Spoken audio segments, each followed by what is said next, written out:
yeah. We're back.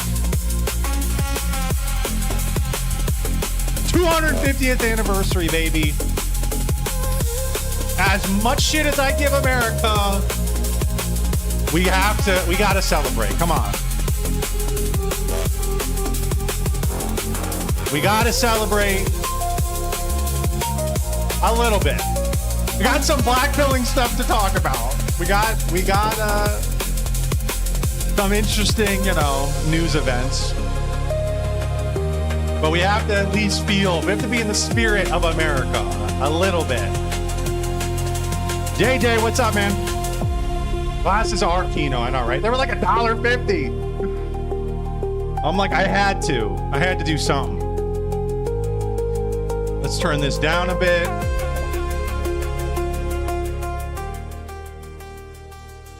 How's that? How is everybody doing? You're feeling it, JJ? You're feeling the 4th of July? I am too. I'm actually pretty excited. I'm so happy. We had today observed. So I got today off, thank the Lord. But we are back. We have a great stream set up for you guys. Originally, this was going to be a stream. So Dick Wilson, he is with us today. And originally he was going to, he sent me this interesting manifesto that I think is being scrubbed from the internet. And he kind of brought that to my attention. And I thought, I haven't seen much about this at all. This Montreal shooting, this guy went up to the Pornhub HQ. It was like last weekend, I think is when it went 22nd, maybe a little over a week ago. Very interesting. I haven't seen a whole lot about it, but we went through the manifesto. He said, hey man, you should talk about this. And I said, well, why don't you come on? Why don't you come on down and we'll talk about this? We have that. We have Dick in the house. Dick, what is up, buddy? Hey, how we doing? We are doing awesome. How have you been, buddy?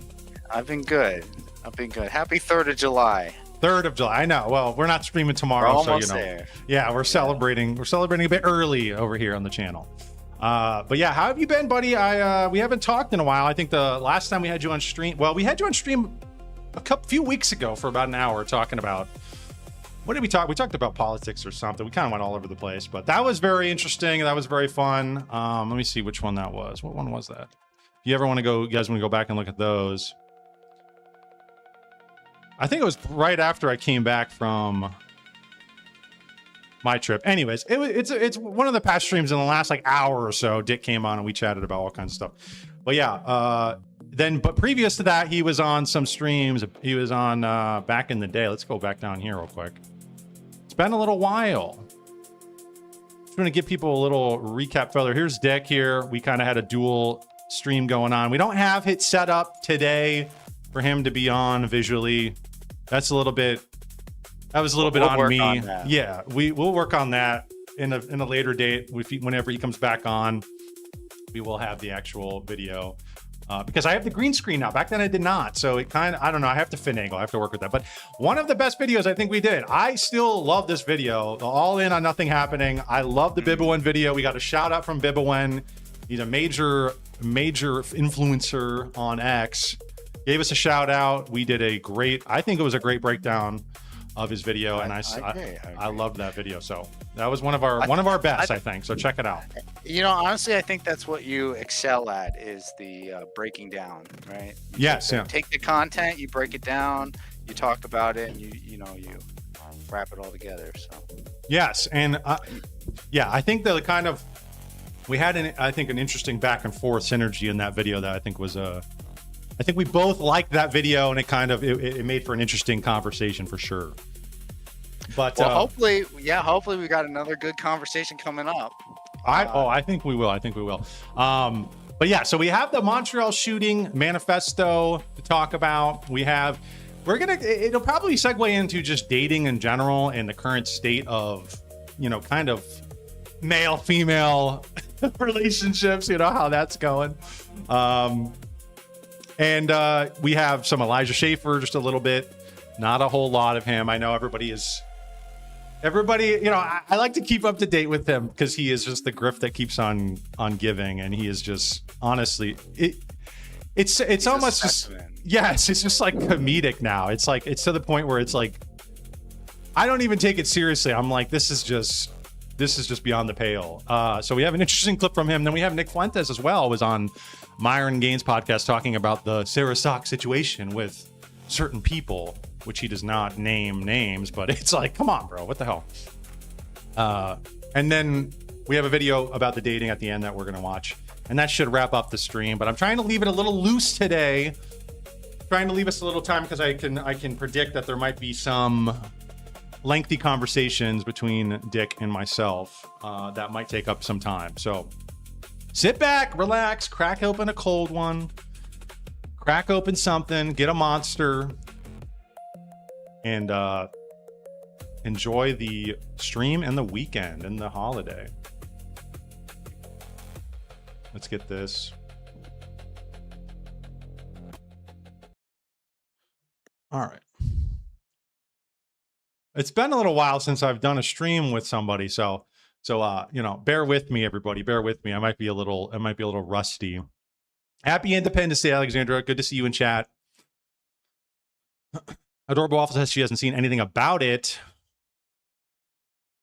Isn't that interesting? I know. That was one of the. This is what I hear from everybody. You know, it's like on the one hand, maybe it's because these shootings have become so commonplace that they're not barely even news. You know, they're like an American pastime. Another shooter, another manifesto. So what else? What's new? News, you know? Oh, it's linked to incel ideology and women hating. How original! Exactly. That's literally daring today. He critiques the capitalist system. Actually, that is kind of new. That's something we talk about. They're not. Yeah, and that's something they're not reporting very. I will say, absolutely, the mainstream media is not reporting that. That there was sort of a communist energy to some of his writing, but it is getting out there because there is the counter media, right, that are saying, hey, the mainstream media is not reporting this, but he was actually a communist, right? Which I think is also a simplistic view of all of this. Yeah, you get the right-wing conservatards who come on and they say, the communist leftist woke media doesn't want to talk about this because he was a communist, so they don't want to throw one of theirs under the bus. So and it's like, it's a little more, you know, complex than that. What he kind of talks about in there, he kind of has a full gambit, kind of a full on bird's eye view of the whole landscape of not only conservatives but also left wingers, you know, Zionists, immigration. Like he kind of critiques it all, which was very interesting. One of the best manifestos I think I've ever read, honestly. It was well written, well sourced. It's on par with the Unabomber's manifesto. It's like the incel version of the Unabomber manifesto, I think, 100%. And they're kind of similar, right? They are similar because they're both kind of critiquing the same thing. They're both critiquing this techno-capitalist philosophy. It's not just people like to think of the market and capitalism as just like this inanimate object that they go and they deal with, but it's deeper than that, right? It's like warps people's minds and how they view competition and people, individuals, right? Things like that. And it's very much akin to Uncle Ted, who over here at this channel we very much don't condone. We don't condone any of their actions. Okay, we don't condone, but we do think his critiques were pretty spot on, you know, and a lot of the things he said. I actually have it. I'm rereading that right now. It's right sitting on my nightstand. Yeah, and you know, you might even be able to say, when did he write that? In the early 1990s, I think. Ted Kaczynski wrote his manifesto. 91 or something like that. 90. And it's interesting. You could maybe view this as the continuation of it. Obviously, he doesn't say the same things, but perhaps the system that Ted K talked about and where it was going, you know, 30 years ago. Now you could say, well, here's the fruits Seth of it. Hatfield. Yeah, he's kind of taking up the mantle and he's describing where it's at now and where it's going from here. Yes, and it very much, I think it is in some sense, you know, it's like the caged animals, right? We're kind of biting back at the hand that feeds us in a way, right? I know people always use that in kind of like a negative. Don't bite the hand that feeds you, but if the hand that's feeding you, right, this capitalist machine is not feeding you well or not feeding you actual quality food, you might say, stop feeding me this poison, right? Stop feeding me this bullshit, and you might bite back, and that's kind of what Ted and this gentleman, I feel like, did. Not condoning it. I don't believe in that, but I think that's important too, because I don't want people to think, oh, this guy's next. No, no, no. But as a cultural phenomenon, I think it's very cold. The system we live in is very cold. It's very inhuman. We talk about that very frequently. I talk about that with my working now is very inhuman. It's almost like just this robotic mechanical AB. Like, you don't really there's nothing human about it. And even the way you're rewarded is just digits on a screen that you go, and then what do? You put that back into the capitalist market. It's this cyclical thing that you're stuck to, ball and chain. And as soon as people, I think, start to feel that ball and chain is not worth the rub, which I think a lot of people are feeling, they're going to start to fight back. Yeah, I think that's very true. And I think uh, our current society is losing some focus on humanity, right? On the Yes, human yeah. individual, and in some senses disinterested in the human soul. Mm. And It's been the demystified. the reaction to the Ted Kaczynski, the Unabomber's actions and his manifesto was widespread. Like, it was international news. They had people looking for him, right? They had sketch artists. It was like eventually they published his manifesto, I think, in the New York Times, which was what he was requesting. Yep. It was like a sensational story, and it's still, people, you ask your parents, your grandparents, whatever, like a lot of them remember, right? What a big story it was. Whereas this, Seth Hatfield, his actions, his manifesto, it's nothing. It's a blip. Most people haven't didn't even know anything happened. If they did, it's the media reports it as it's honestly it's humorous to watch them try to report. If you click into any videos of the mainstream media, they'll say, um, this young man, he shot up a place, and they'll say the motives are unknown, but he did leave a 104-page manifesto. And it's like, Yeah. okay, so wait, did he not explain, or is it that it's incoherent? And sometimes they'll kind of say it was like rambling and kind of incoherent. He jumped around a lot, and it's like, and then if you actually read it, right, if you actually look at it, it's not. He was a philosophy major on the dean's list in the honors at his college.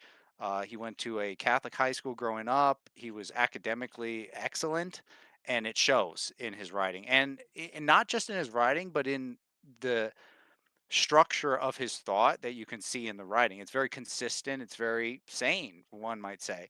Uh, and so the inability for media heads to comprehend his reason is actually because they aren't interested, right? They don't care. They're not. Yeah. It's just another shooter. If they can find some sort of, oh, he was an incel, oh, he hated women, oh, he hated porn, oh, whatever it is, hated Jews, like, that's good enough. Wrap it up, send it out, right? But what's actually being manifested there is a widespread disinterest in the human individual, right? In the human person. Like, you would think that there would be, and I guess this is what they used to call human interest stories. You'd think they could make a biopic on this, right? You say, who was this guy, right? Who is his parents? Do he have siblings? Like, where did he live? Like, what is he talking about? Why did he write? What did his professors think of him? Like there's something interesting about any unusual human that does something exceptional, what good or evil. And Yes. I think the contemporary culture doesn't see that. Right. And also, like we were kind of just talking a minute ago, is that the people reporting on this, it's almost like they're scratching their heads. They're like, well, what camp do we put him in? Right. Well, he was an Yeah, incel. It was like, no, right. well, he kind of talked about, he was kind of a communist. So you can't put him in the far right, incel, you know, camp. You got alt right or whatever. It's like, well, you got to put him. And then it's like, well, he also talked about traditionalism. And then it's like, well, like, I don't really know. You can't put him, I don't know. You just can't put him in the left either. And I think that was one of the major things is that each side's going to want to just write him off as he's a crazy communist. He's a crazy incel right winger. He's a crazy, but I don't think, I think he's permeating something, I think a little more deeper, kind of reaching Deeper and reaching more further nuanced. into, yes, further into life, not political back and forth, ping pong ball, but something a little more yeah, philosophical, I guess. And I would go a little farther and say, and something more futuristic. He is this, you know, people want to say, well, is he, well, which is he? Is he a communist or a Yeah. capitalist? It's like, well, what era are you living? Are you living in like Yeah. 1890? You know, Exactly. like, oh, what Exactly. are the new, what is that dichotomy now? Maybe it's not the same. Maybe there's something different. And you know, Yeah. as And go ahead. yeah, as we see, he at some point he lists the political ideologies he's most supportive of, and there it is kind of a hodgepodge, right? It's Islamic theocracy, Duginism, conservative socialism, and communism. Those are his four that he names, And and that's yeah, most people would not see those as going together. yes. And like, that's one of the critiques I have of a lot of people in a lot of the more alt-right spaces is like they're constantly trying to harken back to like Adolf Hitler, right? Like World War II. And same with the commies, Right. like, oh, we're trying to harken back to like Mao or something, or like Lenin. And it's like, I don't know, man. I think liberalism and capitalism won, right? I think that won. And I don't think it's going away. And I think there is like we have to think of some, maybe you can have some, you know, like this guy, hodgepodge of callbacks to these things, but we're never going to actually have those things again. I don't think there's going to be, whatever happens in the future is not going to look like those things. Maybe there's going to be elements to them that overlap, but it's going to be something totally new because I think the future history only goes one direction. I don't think we're going to be able to just go back and say this is it. We've redone it. We're in the Fourth Reich now or something like that. Like I don't think that's. I think it's just a waste. It's more LARP. People are more LARPy with that shit than anything. So I think when he takes the hodgepodge, he's going by the issues. He's going by what he's seeing, and he's kind of trying to come to a collection of ideas, manifesting a way forward based on where we are now. And I very much like that way of thinking. I hate how people are constantly they idealize the 1950s or some shit, right? And they're like, dude, this is not going to work. Yeah.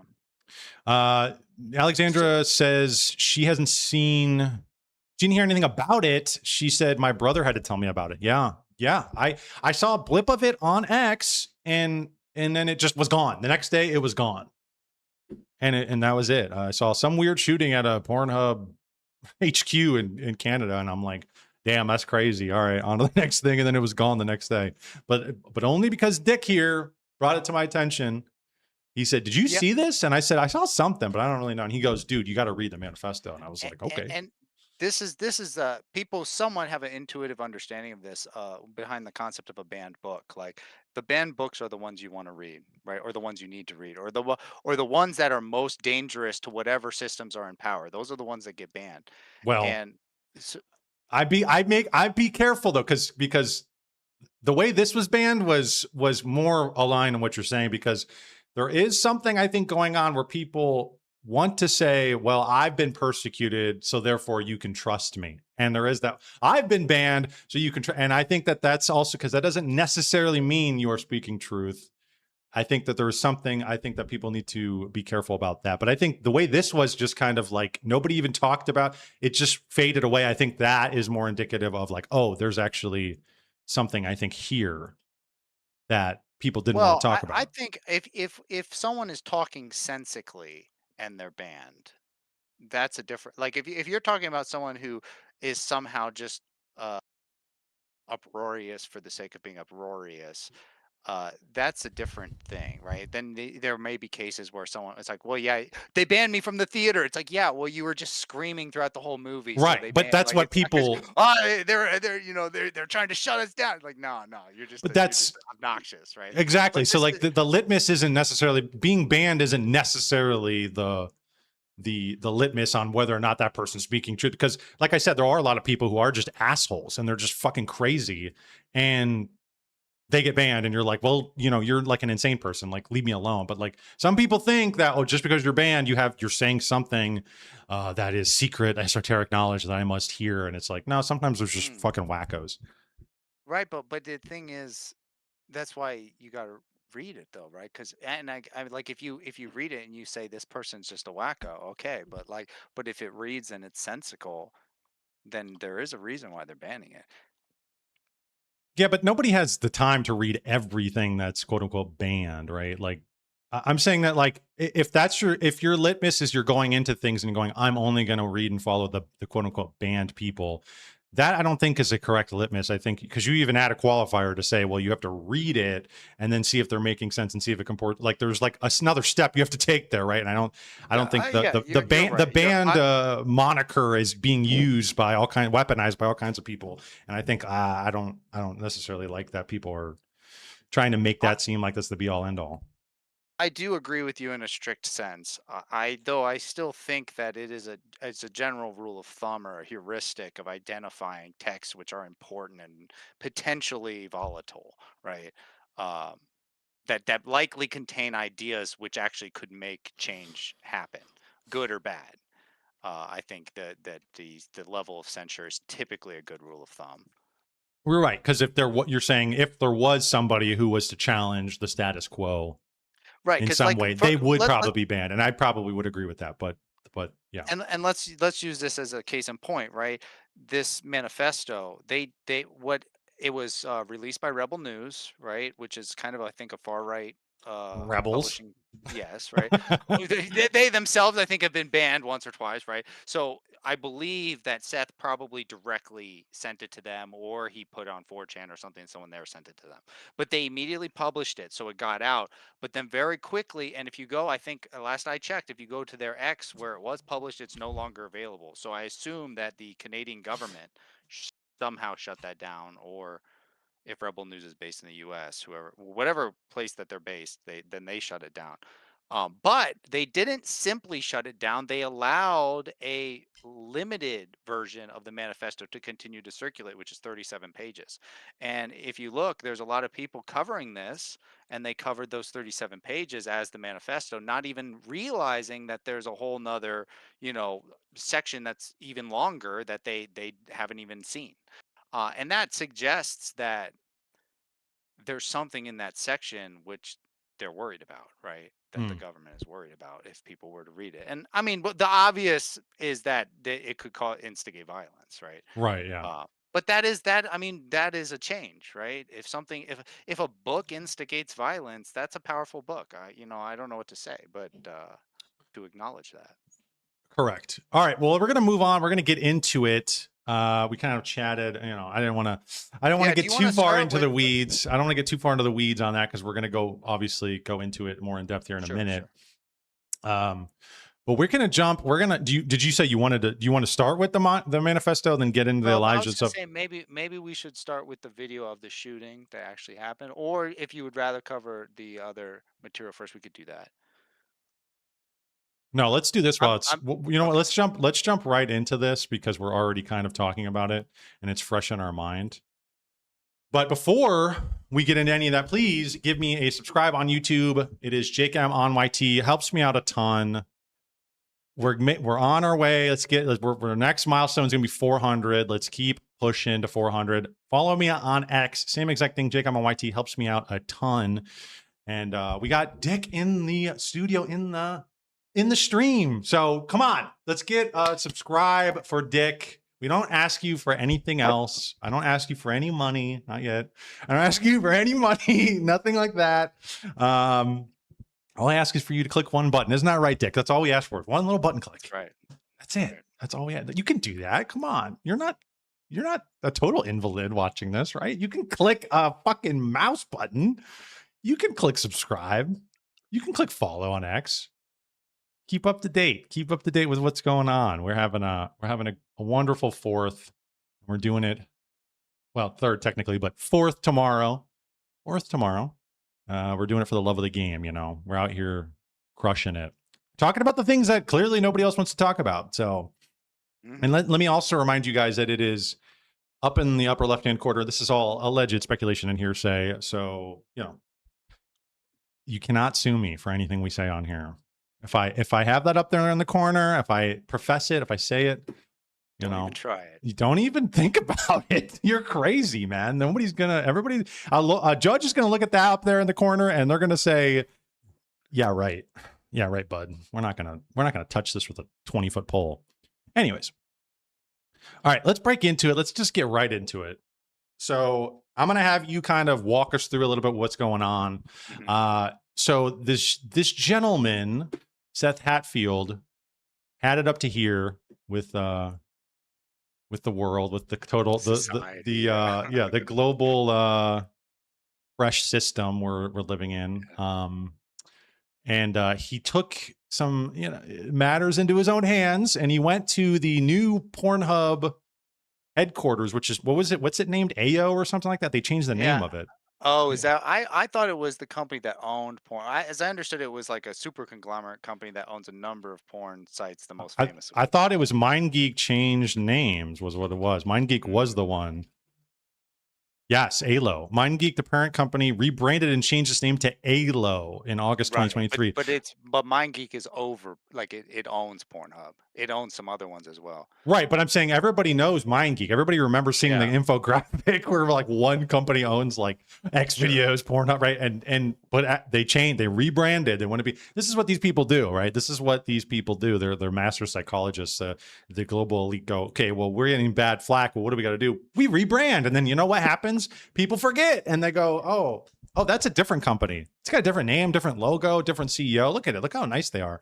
Look how lovely they are. They're so happy and cute, Yeah. and they don't do anything wrong. And then you got to make new infographics. We have to get new infographics out there with ALO at the top. Take the MindGeek off, put ALO on there. And what was it? Lincoln said, you can fool all the people some of the time, some of the people all the All time, the but you time, can yeah. never fool Seth Hatfield. That's right. Yeah, he found him. Name change. We found him. So he basically went to the Pornhub headquarters with a rifle. Did he actually murder anybody inside? Did he actually? Yeah. So as I understand that, right across the street is a hotel, and he checked into the hotel. He got a room up high and started shooting out of the window across at the offices there. Mm. When he Is that did probably why that, these windows are knocked out? Maybe. yeah, and that's why we have video now, right? Because people knew to start filming because there was stuff going on. Cops showed up. He did, as I understand, he didn't hurt anybody in doing that. It was just sort of randomly. And then he came down the stairs, got out of the hotel, somehow evaded police to get across the street. And that's when this video takes over. And this is he's having altercation with the police officers on the ground outside of Ilo's Headquarters. yeah, they're well in their main doors. Main lobby. Yeah. Okay. All right. Well, Yeah, let's check this out. If you need me to pause it, just sure. start talking. I'll pause it.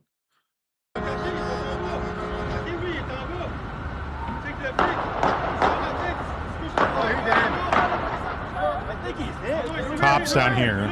No, he's hit. No, il est touché. Was that him? That wasn't the shooter, right? No, it was not. And this is okay. So, this is like the first video. That started circulating about it, and it gained some traction because of this video, because there's just a lot of weird stuff that happens right Okay, here, so right? wait, so this is a cop right here, and this guy walks up beside her. Look at this, and I think it looks like a woman. She turns and just unloads on him. No, he's hit. No, il est touché. I think she just fired a shot at him, right?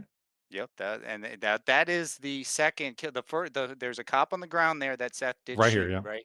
And at this point, I think he's still alive, but he's bleeding out. He does eventually die.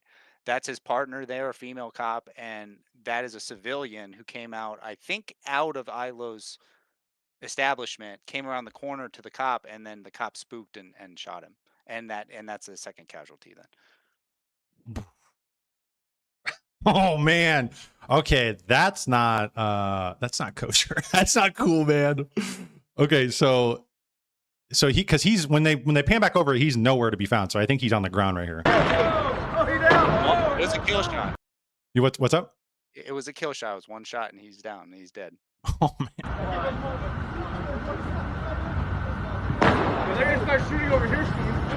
I think is that him right there running up? Yep, that's him with the rifle. That cop's gone. Focus. Focus. There we go. So that's him. That's Seth. Look. He's there, Mick.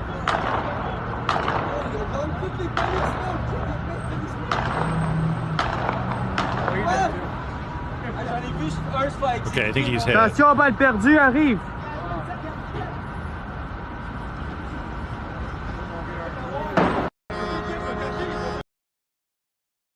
Yep.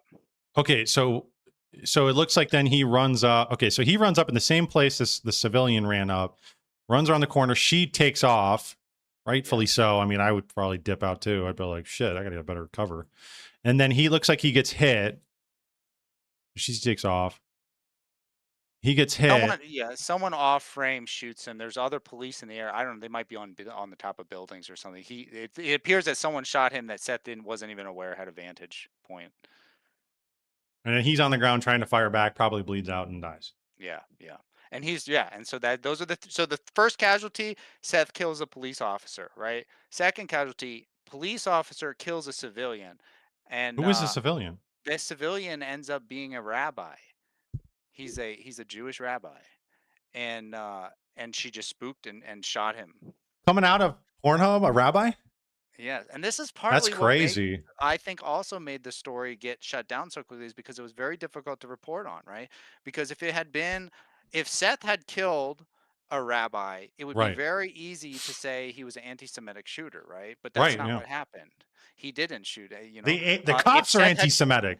Right, and maybe it would be even easier to say he was an anti-woman shooter if he had shot the female cop, but he didn't shoot her either, right? He shot a male cop who also incidentally was Muslim, right? I forget his name, but it was like something like Muhammad. So it was pretty obviously he at least was culturally Islamic, and uh, and then Seth himself is the third casualty, right? Wow. Okay. So how do you spin that, right? What do you do? And and even things like if you say it's an anti-Semitic attack, you have to say, well, it wasn't because he killed the Jewish man because he didn't. You'd say it's because he targeted a Jewish place, but he targeted Ilo.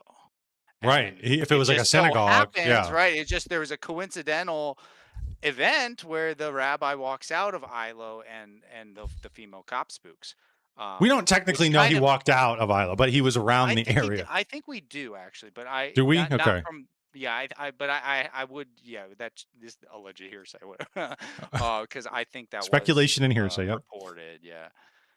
I'm just saying he's But it, there. It seems like that's likely, but we don't know exactly. He could have just yeah, been, out for a walk. Could have yeah. just been walking around, We got Alexandra in chat says, you guys remember that story about the female cop who shot and killed a guy in his own apartment because she thought it was her apartment? Yes, I remember this. She thought it was her apartment when she actually walked into his. Yes. She got so spooked that she unloaded on this guy. I remember that. What even? Botham Jean. What's up? Botham Jean was the black man she shot. Wow. Okay. Shooter What? Botham Jean. And what happened? She probably was she arrested or did she just get let go or? Oh no, she was convicted. Okay. So it may have been a she's doing time. manslaughter. I think she was convicted of manslaughter. Oh man. A black man too. GG's. It was a curious. I watched the trial. Now it was a very curious one because clearly she just messed up. Like she thought she was on the first floor and she was on the second, or vice versa. She had somehow just zoned out while she was walking home. She walked into the room she thought was her apartment, but it was like 202 instead of 102, and she spooked because there was a black man in there, and then she just shot him, which is clearly like a mistake. But also, you can't just walk into someone's apartment and shoot them and not get convicted. Like. Yeah, convicted first Dallas police officer to be convicted of murder since 1973 murder of Santo Rodriguez. Yeah. She's sentenced to 10 years in prison. Wow.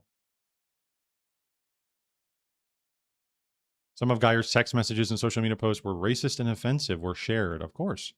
Jean's younger Yeah, brother, there Brant. was she was actually the text. She was more like having an affair with another cop. Like there wasn't much of that in the actual trial.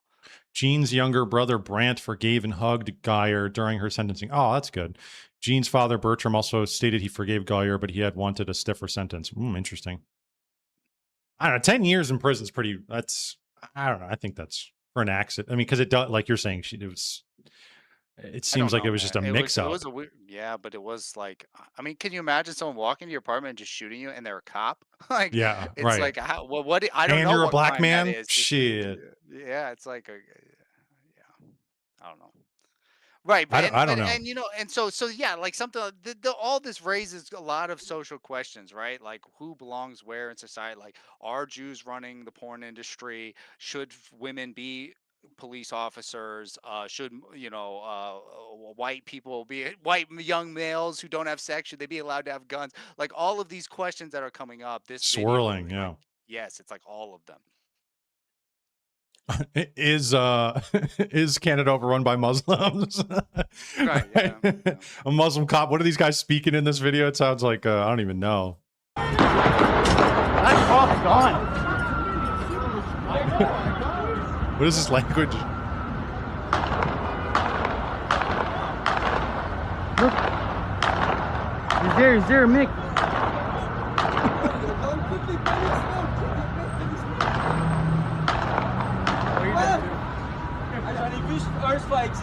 Attention, balle perdue, arrive. Oh, is that French? Okay, maybe. Yeah, You know what? If that's French, all right, that's allowed. That's allowed up there. But yeah, that is interesting. All male cops should refuse to work with female partners. Ooh, Alexandra coming in here swinging. If girl cops are going to abandon their partners in danger and then turn and fire on civilians, at least let them do it to each other. Oof. I think she had been drinking, but I'd have to look it up again. Dick's volume is really low, or is it just me? Can you turn that up at all? I don't know. I think it might be maxed out, but I could try and talk a little louder.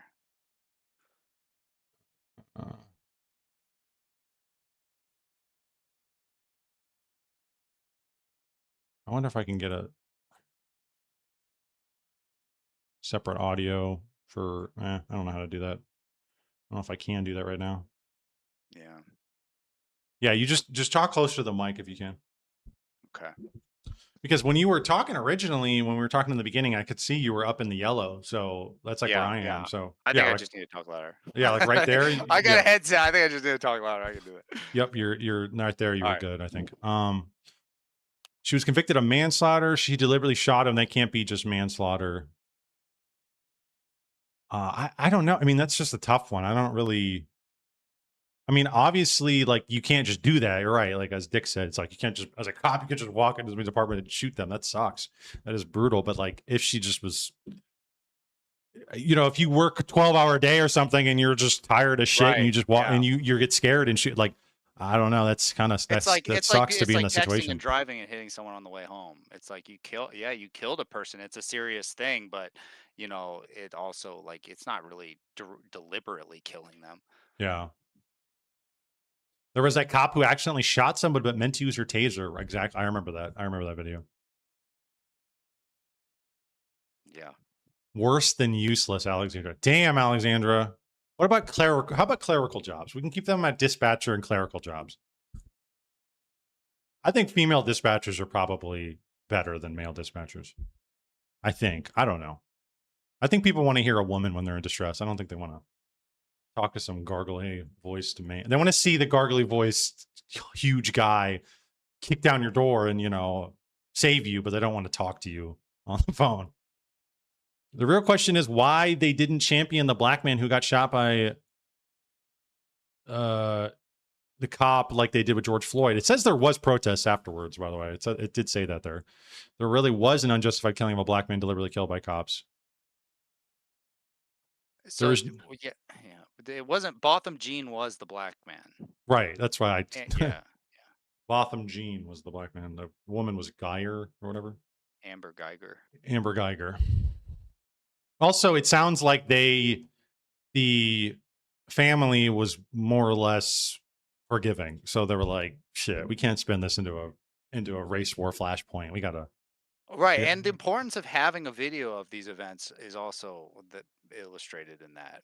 Right, because with George Floyd, there was a video of him dying, and with Botham Jean, there was no video, so it's just not as much of a spectacle, like in the literal sense of that term. And the way the video too, it's like cop with.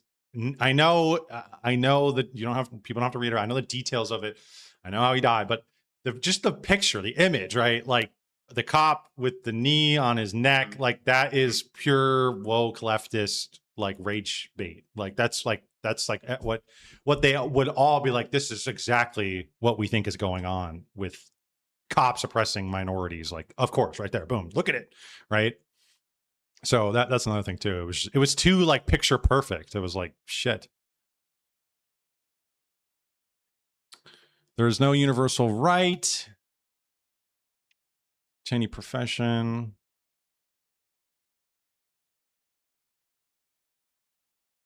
Tasers only, so they don't have to get anything mixed up. Yeah, but then see, then we wouldn't be living in a totally equal society, right?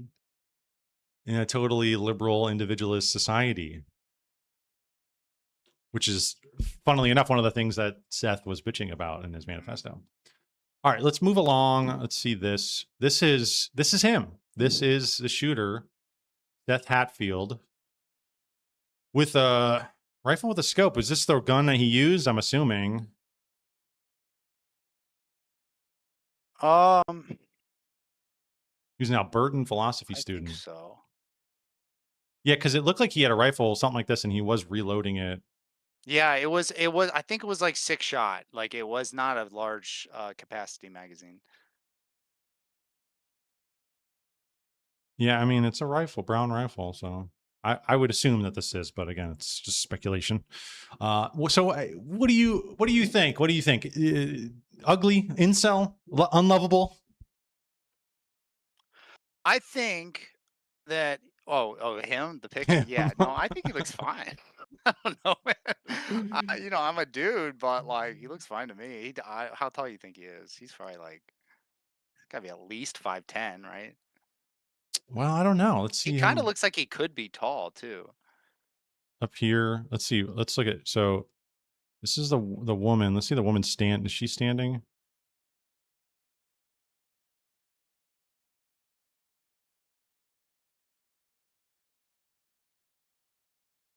It's people with their damn recording. I mean, he stands up. His head's like right here. I don't know. It's tough to.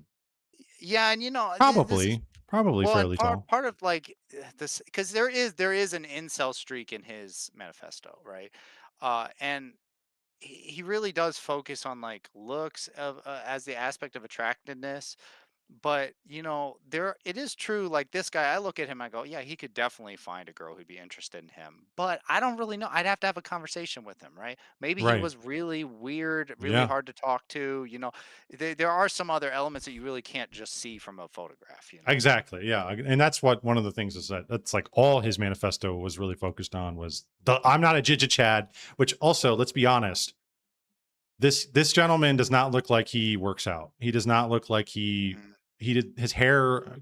Come on, you could get something. I mean, it doesn't even look like he's even trying to the best of his ability to be closer to the Chad ideal. But I don't know how recent this photo was. Maybe now he looks like Ziz or something, and he's like yoked, and he's like, I still can't find a damn chick. I don't know, but it's just interesting because a lot of it is based on he basically is completely black pilled in that no amount of work can ever change your like kind of this biological determinist where it's like I'm just made out to be a loser and there's nothing I can do to change that. And it's like, well, you're not even showing us that you tried and failed. Like it looks like you just are doing basic. He's not ugly, you're right, and this outfit's okay just for maybe a chill beer at the local pub with the bros or some shit. But like, I don't know, it doesn't look like you're really trying to go above him. You're really trying to find a woman. Well, maybe he wasn't. This is the thing is that Right. I like I said, there's an incel streak in his manifesto, but I would say it is much more than that. Uh, it is a sweeping analysis on the biological, political, historic, um, social, and I would say even spiritual level of all those aspects integrated together into what modernity is and where it could be from here forward. Yeah. Can you talk a little louder? I'm just seeing you picking up. I want to see you in that yellow. Richie, we got to see you in Yeah, the can yellow. you okay, I'm trying to. Can you I could there maybe should be a actually. voice setting on Discord if you right click on the three dots You're with Max. my. Oh, really? Wait. Dang. The three dots. Yeah, if on like where my image is, Yeah, there should be three dots and then a voice and video settings under that. I'm not And then seeing there that. should be I see oh, user volume, and I cranked that up. okay, I don't know. I mean, okay, hang on, I gotta slap my face a couple times. I'll start yelling. All right, man. Oh, Okay. wait, hang on. Voice and video settings. Too Hang on, loud? maybe. You're just gonna have to tell me if I'm doing that. Mike spitting, talking like Show. Alex Jones.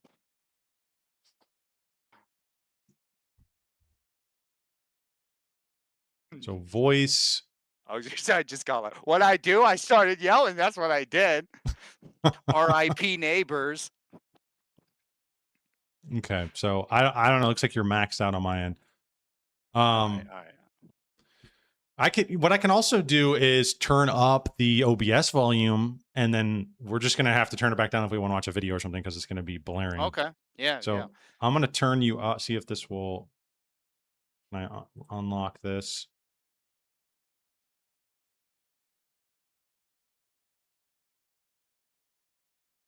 You want to try talking? Yeah. Yeah. How's this sound? Just talk normal.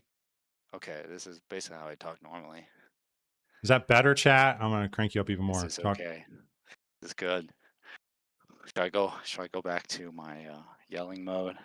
Alexandra in chat, let me know. Is that sound okay? He's just gonna Alex talk Jones normally. was. Just talk. Just I cranked it up. Yeah, So this is normal. This is me talking normal. okay. Does he sound better? Yeah. Because I think we're about to get into the meat of it right now. And I'm thinking, well, while we're just chatting, I can crank it up. And Sure. then whenever we go on to something else, I will have to remember to turn it down. Otherwise, it says, yes, that sounds better. Okay. Otherwise, Okay, the, good. the chat's going to kill me and they're going to be Yeah, like, my yeah. ears. Yeah, just if it starts being a problem, either too loud, too quiet, just go ahead and mention it again. Will do, buddy. All right. So I'm just going to write this down real quick, what it was at, the decibels before, real quick. All right. Okay. So why don't can you give us, because you brought this to my attention. I read through it, but it's been about a week since I read through the whole thing. There were some parts I did skip because there was a lot of seething in it that I just kind of like rolled my eye. At one point, he says something about the position of the what does he call them, lowly males or something like that, the low status males. The position of the low status males is that of like Dante's ninth circle Oh of hell yes, yeah. in the icy inferno or some shit. And I was like, bro, come on, man. But yeah, so I did skip over a little bit, but I'm trying to remember Sure. all of Yeah. it. So why don't you give like can And you there give just is, like it's 104 page. There is a lot to it, right? And so I would say one of the big elements that carries throughout is this biological understanding that many people talk about as the red pill or red pill content. It's connected to the men going their own way community, to like people who are talk a lot about, oh well, if you get married, it's a trap for men, and your wife's going to take divorce you and take half your stuff. She's going to give you kids, and then she's going to run away with your kids, as well as girls are all whores and they don't want you. For the guys the who are Chad married, right? Stacy dichotomy? Exactly. Yeah. Like they only want to be with a guy who's super cool and super rich and super successful, and they will just kind of use you or keep you on the back burner if you're not, right? So that's like red pill content, and it purports to be a authentic view of feminine female human nature based off of the genetic idea of hypergamy, right? And if you had to sum up the entire manifesto in one word, he was against hypergamy, Yeah. which is in his mind kind of the opposite of monogamy or close to it. Hypergamy is where women want to marry up, basically, right? A woman, because of the way sex is evolved, a man could impregnate, 10 women and then move on to 10 more, right? Instantly. It takes them very little investment, sort of on a biological level, to produce offspring that carry his genetics onward in a Darwinian way. But that each woman who gets pregnant has to gestate for 9 months. And so she's locked down, which yields through evolution, right? It yields a tendency for women to be very choosy because they don't want to get locked down with very The wrong guy. bad genes, right? Yeah, I mean, Yeah. and I'm not, when I talk about what he's saying, I'm not agreeing or disagreeing with any of it. I'm just saying what he says, right? But they get locked down with bad genes for 9 months, and then let's say, then some very high status, high quality individual comes up and would like to breed with them. Well, they can't have a baby with this guy because they're locked down with this loser, right? Right. And so what that means is that women would rather just wait and hold off for their one The chance with a Prince really. Charming. Yeah, exactly. Yeah. You're their one chance with the prince, and every other man is then just sort of a drone. He's just a drone in the hive. He's there to support the entire environment, the entire society in which the prince is the prince, right? And so, that fundamentally is what he was against, and he fundamentally draws it from that biological understanding of the difference between the sexes. But he couples to that some very communistic ideas because it is, in his mind, connected to the system, right? The system is run that way. And in the system, there are three classes of people. There's those princes at the top who have access to as many women as they want, and they have wealthy resources, they have power, they have influence, they have everything that they want. They basically live a life of hedonism and luxury. Then the next class is women who are attractive to those men as well as the men below them, and so they sort of like, there's a lot of red pill terms that like I could throw out, and I don't know if all listeners would understand what I'm saying, but they're like uh beta bucks, right? Where like there are kind of loser guys who will basically give money to women, whether that's Yeah, because they OnlyFans don't have the subscribers. biological status, they try and give in other ways, which is usually in forms Yes, they'll of say money. like, "Oh, I'll give more, right? So you would be with me instead of that guy." And the women will kind of suck resources from them while still not really liking them, right? They still would much in some ways they're actually disgusted by them, right? They would rather be with these, superior males in his mind, right? The first class. And then the third class of people in his societal understanding are those lowly males, right? That Yeah, and basically just work to support the system, which they derive no benefit from. So do they're you basically remember like, the names of the class? It was favored males were the top males. Those are mhm, the Chads of society. And then there's the women, right? And then there's a common males. Is that the other one? uh, They're like the lowest class.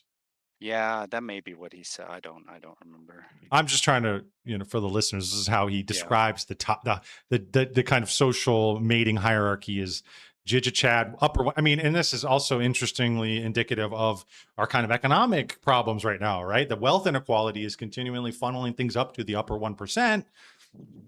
And then you have some people maybe who benefit off that, the middle, whatever's left of a middle class or something like that, high upper middle class, and then everybody else, right? The big part of the pyramid is the people who are basically they're just raping for resources.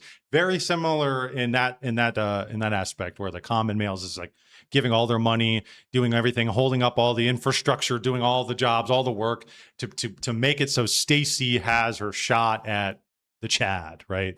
And the Chad set this up, right? That's what he says is the Chad set it up this way to be like this.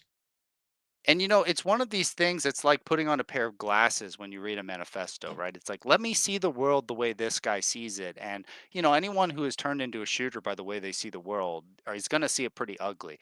And Yeah. so for him, he kind of sees the world as there are all these like slave like men who build these royal bed chambers for the elites to have sex with lots of women in, right? That's Yep. kind of his view. That's kind of what he sees everywhere he looks, right? He walks around and he even describes it that way. Like I go to the store, I look around and I see it, right? And he's like, you'll see it too if you look in with, a mind to what I'm saying. And yeah, so that he says that entire structure is supported by capitalism, right? Which this is where it becomes a little more bent towards communism, right? Is that idea that the capitalists are predating on the lower classes through financial economic means, that they acquire the material, they acquire the wealth, and then they basically use their wealth to make more wealth through stocks or through investment properties. And then, and then they have all the power. And once you have all the power, they can just basically lock down their situation there at the top and maintain it, right? While everyone else is forced to uh Pick among the participate in scraps. the system or die, right? That's you Yep. don't have an option, otherwise. Yeah. And he says something about at some point school, right, is kind of a vector in which women are kind of placed into, right, this kind of this system where they kind of get passed around by the Giga Chad. Doesn't he say something along that at some point where he says the women go Yeah. into the school and then And the yeah, Giga Chad has his way with them? yes, and I think he was 25 years old. So you got to understand too, and I realize this whenever I encounter people like at work that are of a certain age, their life up until like 25 is basically school, right? Yeah, yeah, So when they talk about high school or if they gone to college, when they talk about college, they're basically talking about their life experience because I mean, when they were young, maybe they were had other, but like largely this is what they experience on the daily. And so yeah, I mean, high school is rough these days. You know, I used to work with some boys who were like juvenile delinquents, and it struck me very deeply. One time I took one of them to high school because I just had to drop him off, and these were boys that had seen murders, right? They some of them had been participant in murders, and just awful, not just murder, but like lots of awful situations, right? yeah. And when I dropped him off, he was like, "Please don't make me go. Please don't make me Ooh. go in there."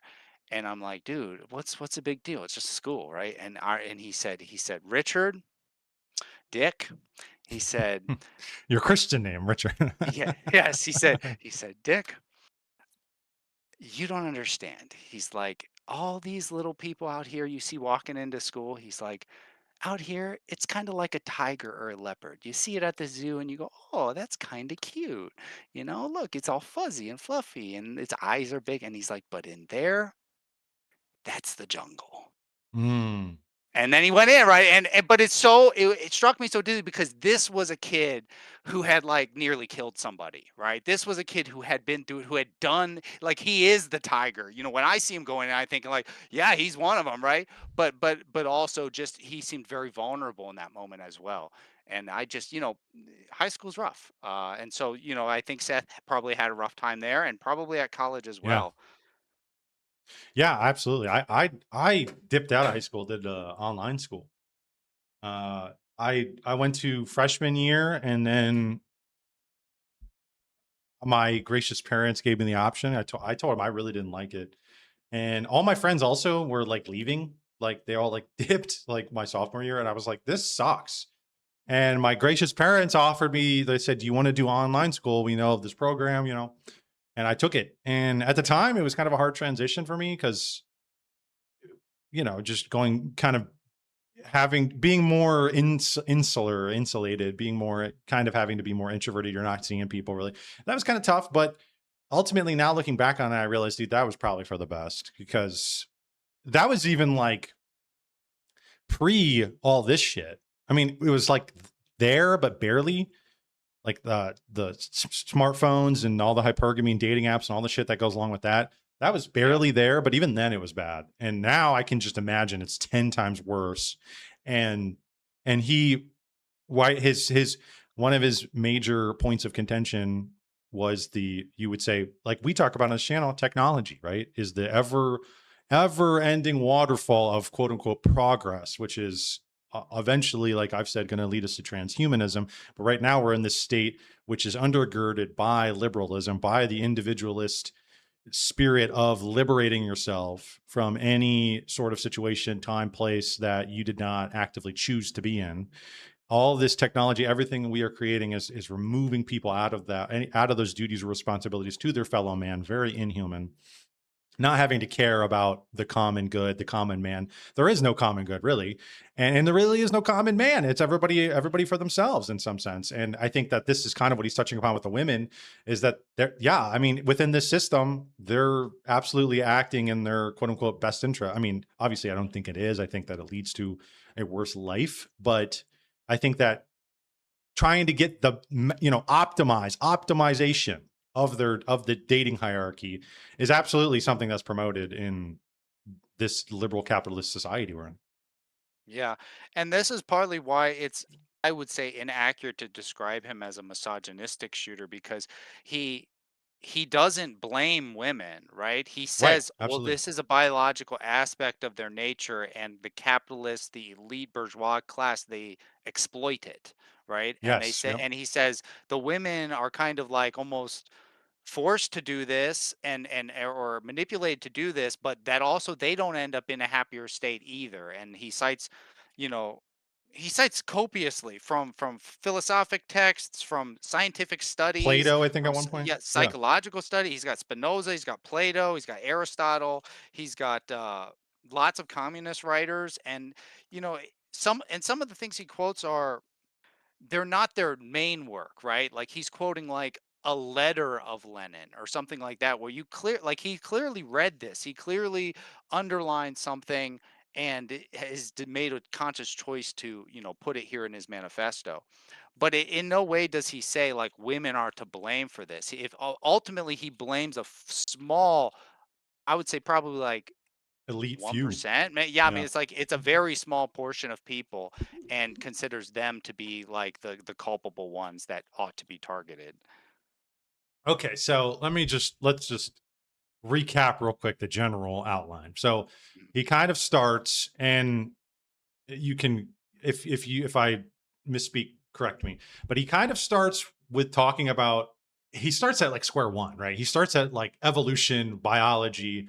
He starts about sexual dimorphism, the way the two sexes have kind of evolved over time.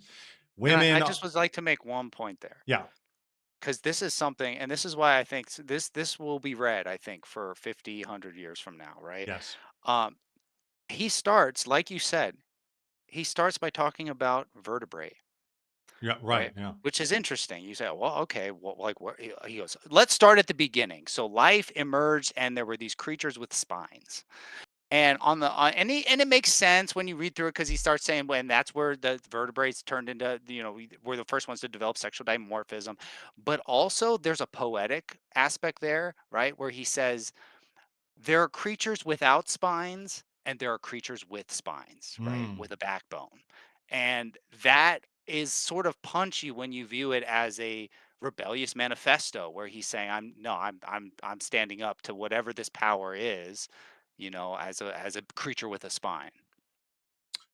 Yeah, and yeah, and it gives us kind of an overview of, if you believe in the evolutionary model and that's where we came Mhm. from, and it gives us an overview. It's like, this is where we've come to, right? Is that we came all the way here just for us to get to the point where now it's like the most basic fundamental aspect of our biology is being usurped and by these elite few, and now this is what you get, kind of. So anyway, so he starts off by that, starting all the way at the beginning, goes through, he talks about the, I'm trying to remember exactly, because he goes into, I know at some point he talks about the swindlers, he talks about the different people who he kind of, I think he kind of lays out what's wrong, and then he talks about liberalism and being the this kind of idea that all individuals are inherently equal is not true. And I think that he's kind of drawing on, well, men and women are not equal. They operate differently just based on their natural biological characteristics.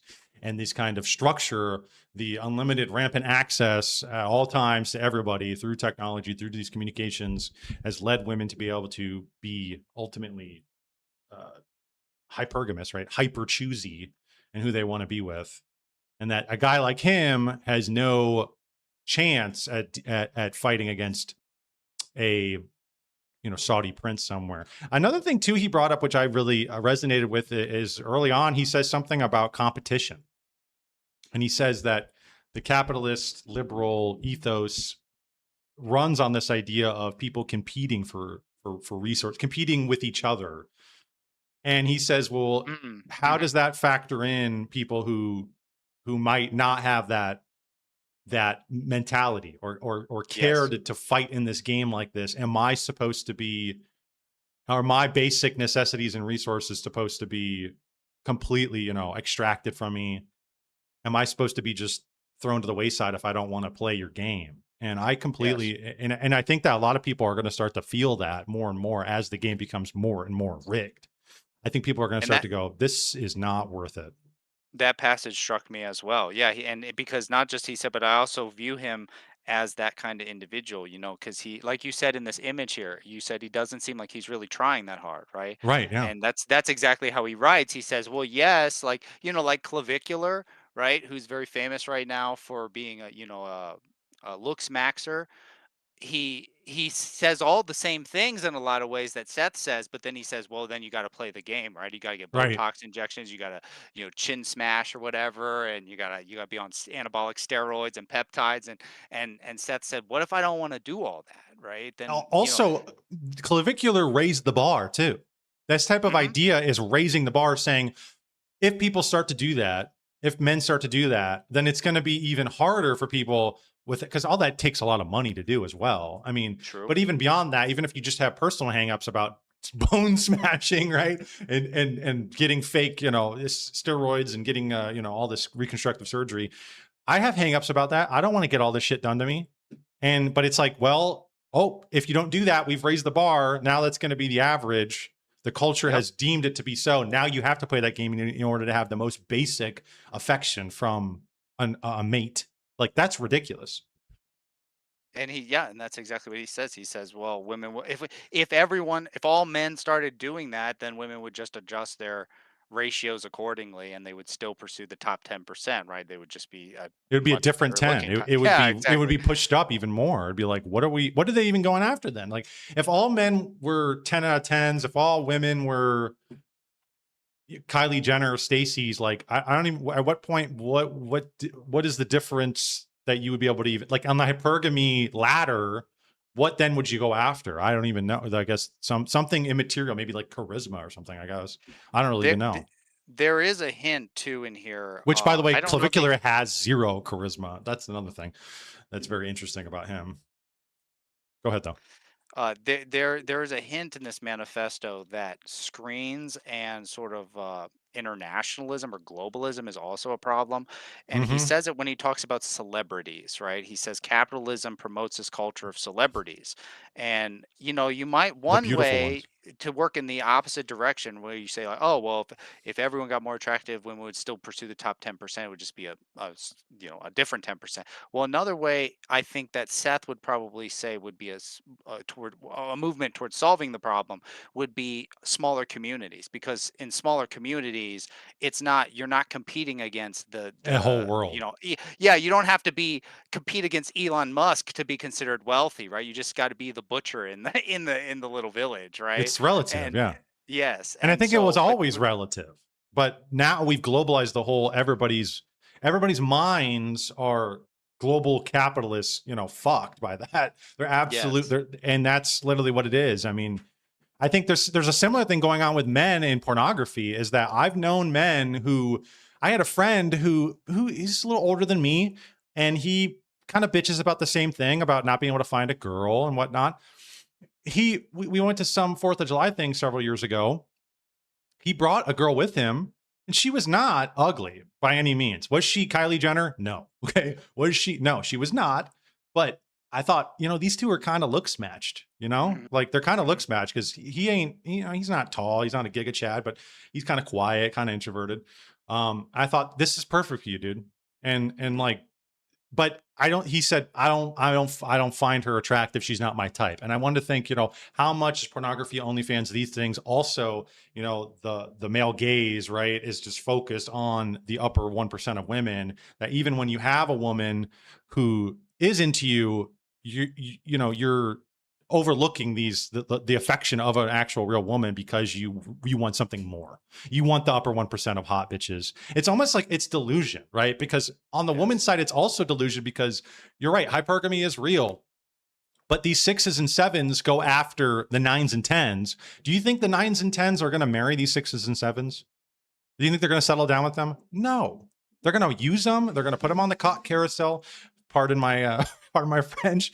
But they're going to throw them out by the wayside. And that's it. And they're going to be used up, but they're going to be delusional and thinking that they deserve a 10 because I was with one in college. I was with the quarterback in college.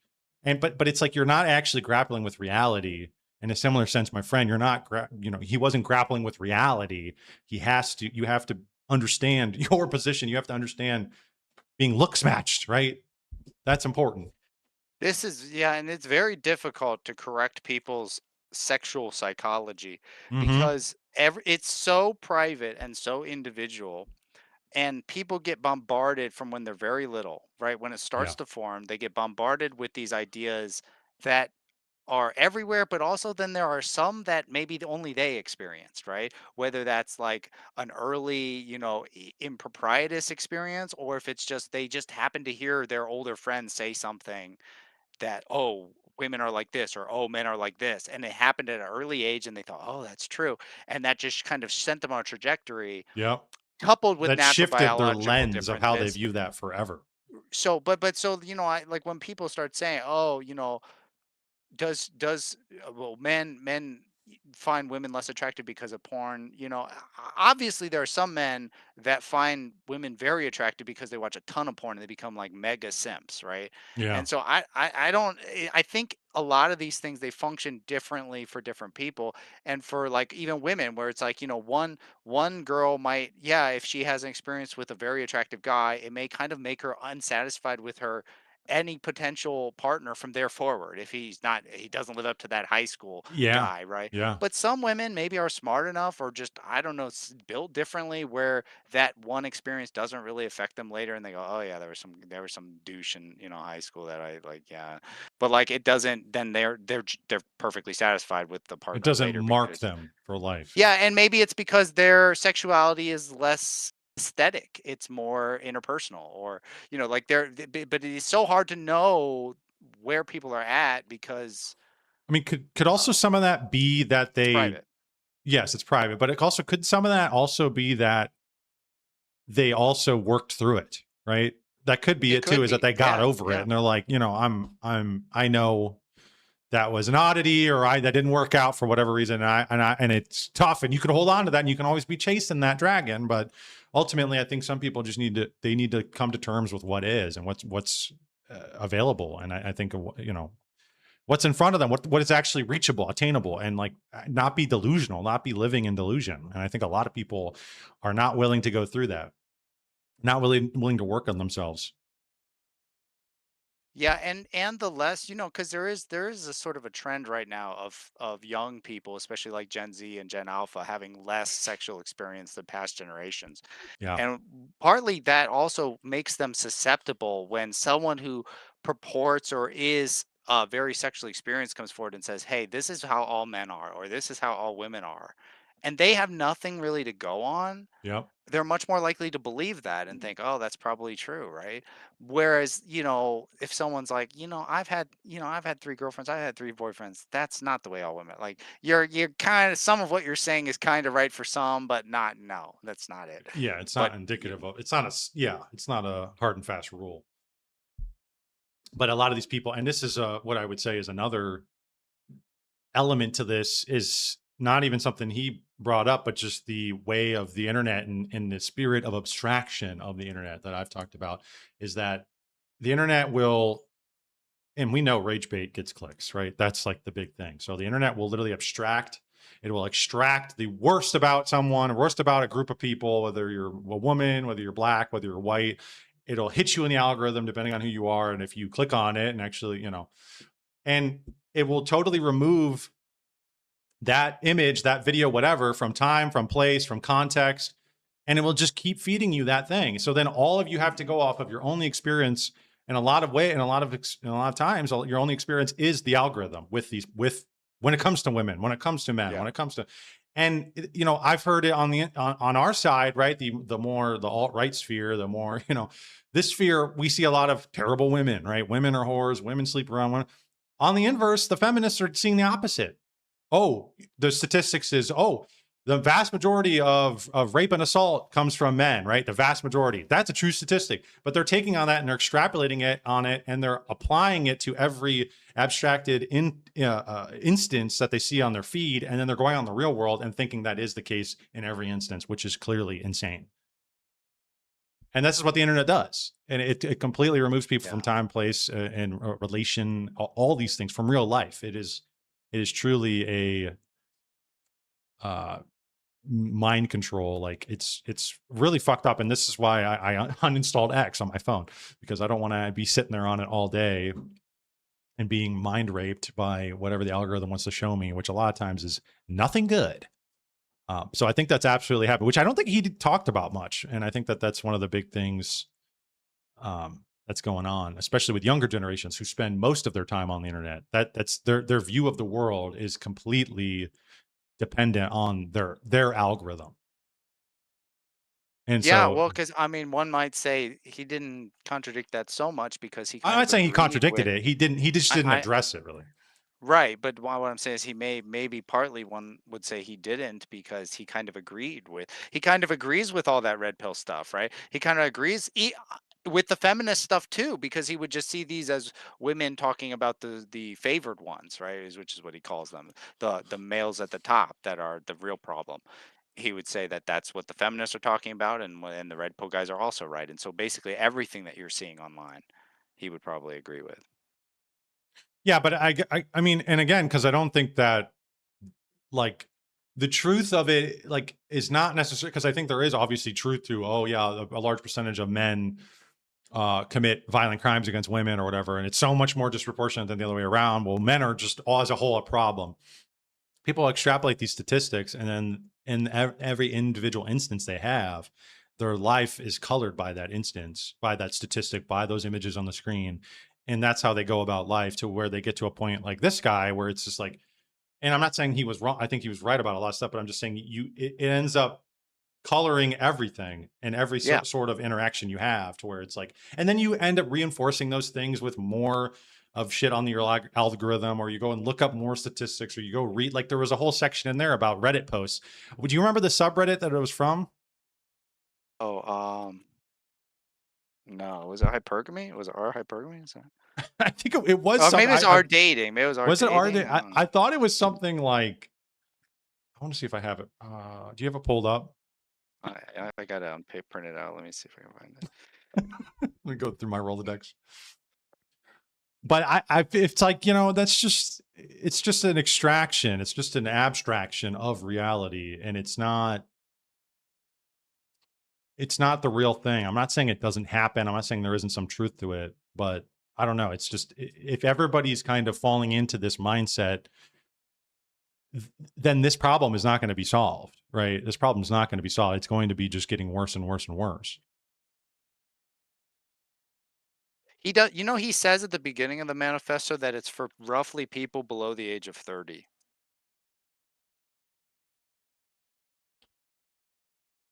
And I do, I mean, and you're correctly evaluating, he quotes a lot from Reddit, right? From red pill I forums, skipped over a lot of that. I'm like, I but don't know. the implication, at least I don't know that he actually ever says it, but the implication is that he himself has never had a girlfriend, or never even, maybe he does explain, I think never even held a hand, never had a kiss, never held a hand, like. Kissless, hold handless But version. but but the problem is that this is not so unusual, right? And he is right. It's easy. There are a couple times where he appeals to the reader, like, if you know what I'm talking about, you get it. But if you aren't one of us, you'll never understand, right? Mm. And there is a truth in that. So let's just get back to the general, and you have it, you say, in front of you. I mean, just Yeah. if you can remind, because I remember in the beginning he talks about the problem, and the problem with liberalism and kind of the general foundation of our current society that we're in. That's an issue. What's the next step? Is that when he goes into the kind of avenues on which, like, is that when he breaks down the favored ones, the common males and all that, and then he basically runs through that, right? Is that the next thing? Yeah, well, he talks about, the biological basis. He says that women and men reproductively are at odds, right? We want Right. different things. The men are trying to have lots of babies, the women are trying to have a few babies, and so we're basically fundamentally, males and females are enemies in the dating environment or the sexual environment.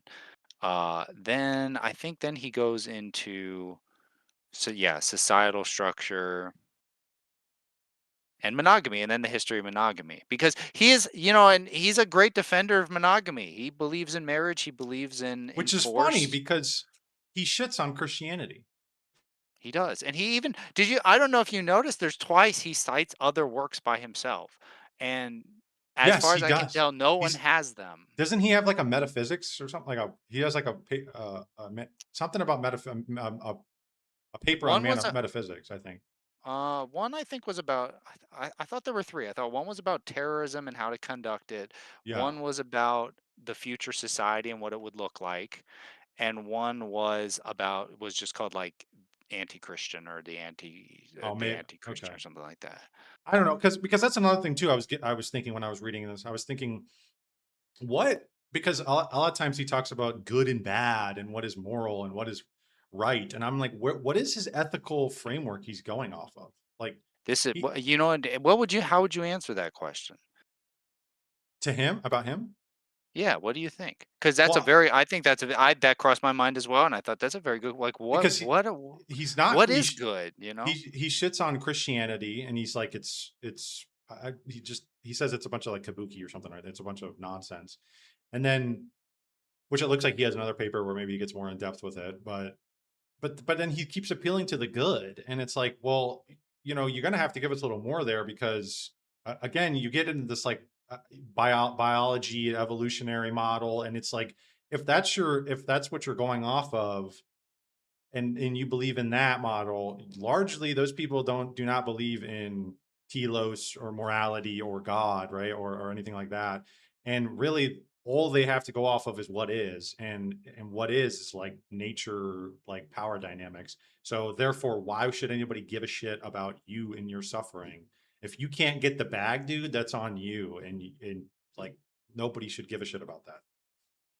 What's what but you that's your So yeah. what So would I you was say? What do you think his answer would be to that? Well, again, if he's got this other paper, maybe he gets into it there. But in this, I feel like there was no indication because it seems like it's like all of it is boils down to his own personal resentment towards not having something.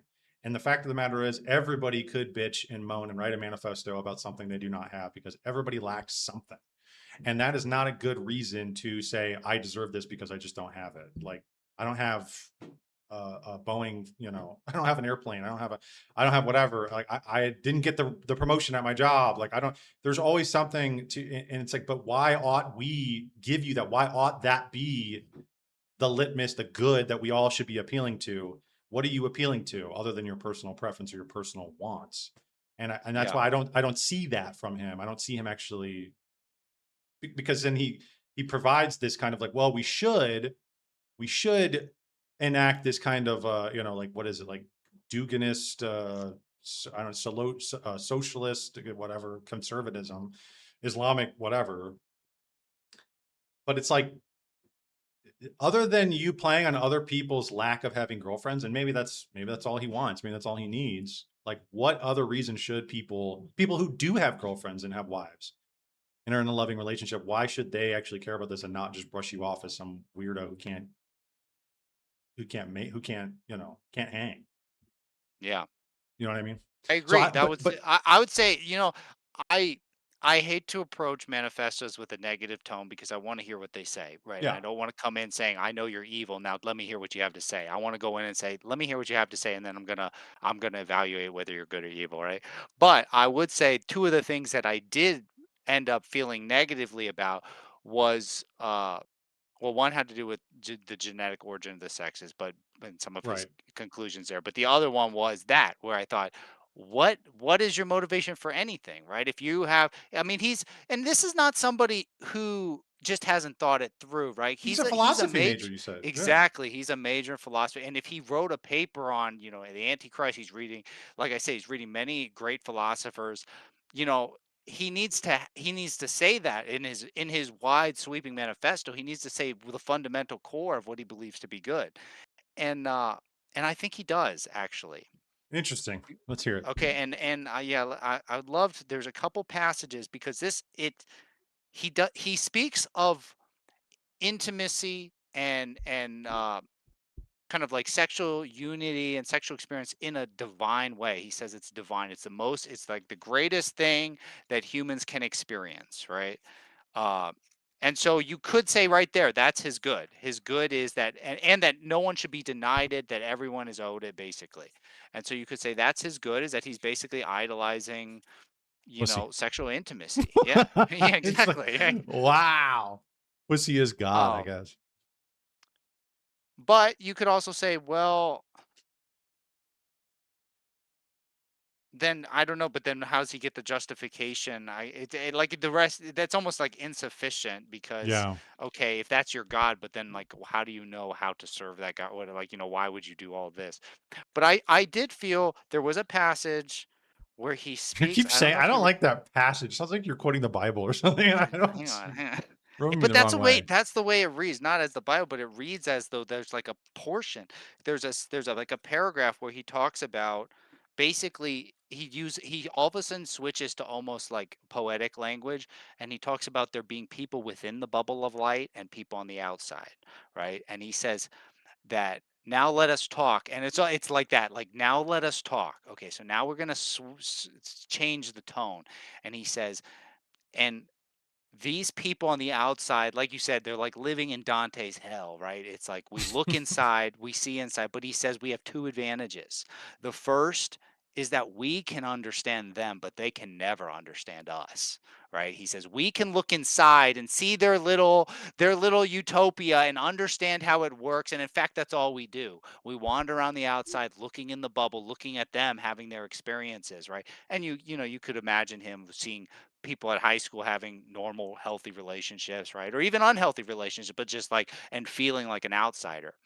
And so he says we have that advantage. They don't even like, even when they encounter us and we try to explain, they can never, they They are can't too easily grasp it. Yeah. distracted by their pleasure palace. They're not interested, and they couldn't understand even if we told them. But we get what they're going through, and we see it. We can't stop seeing it.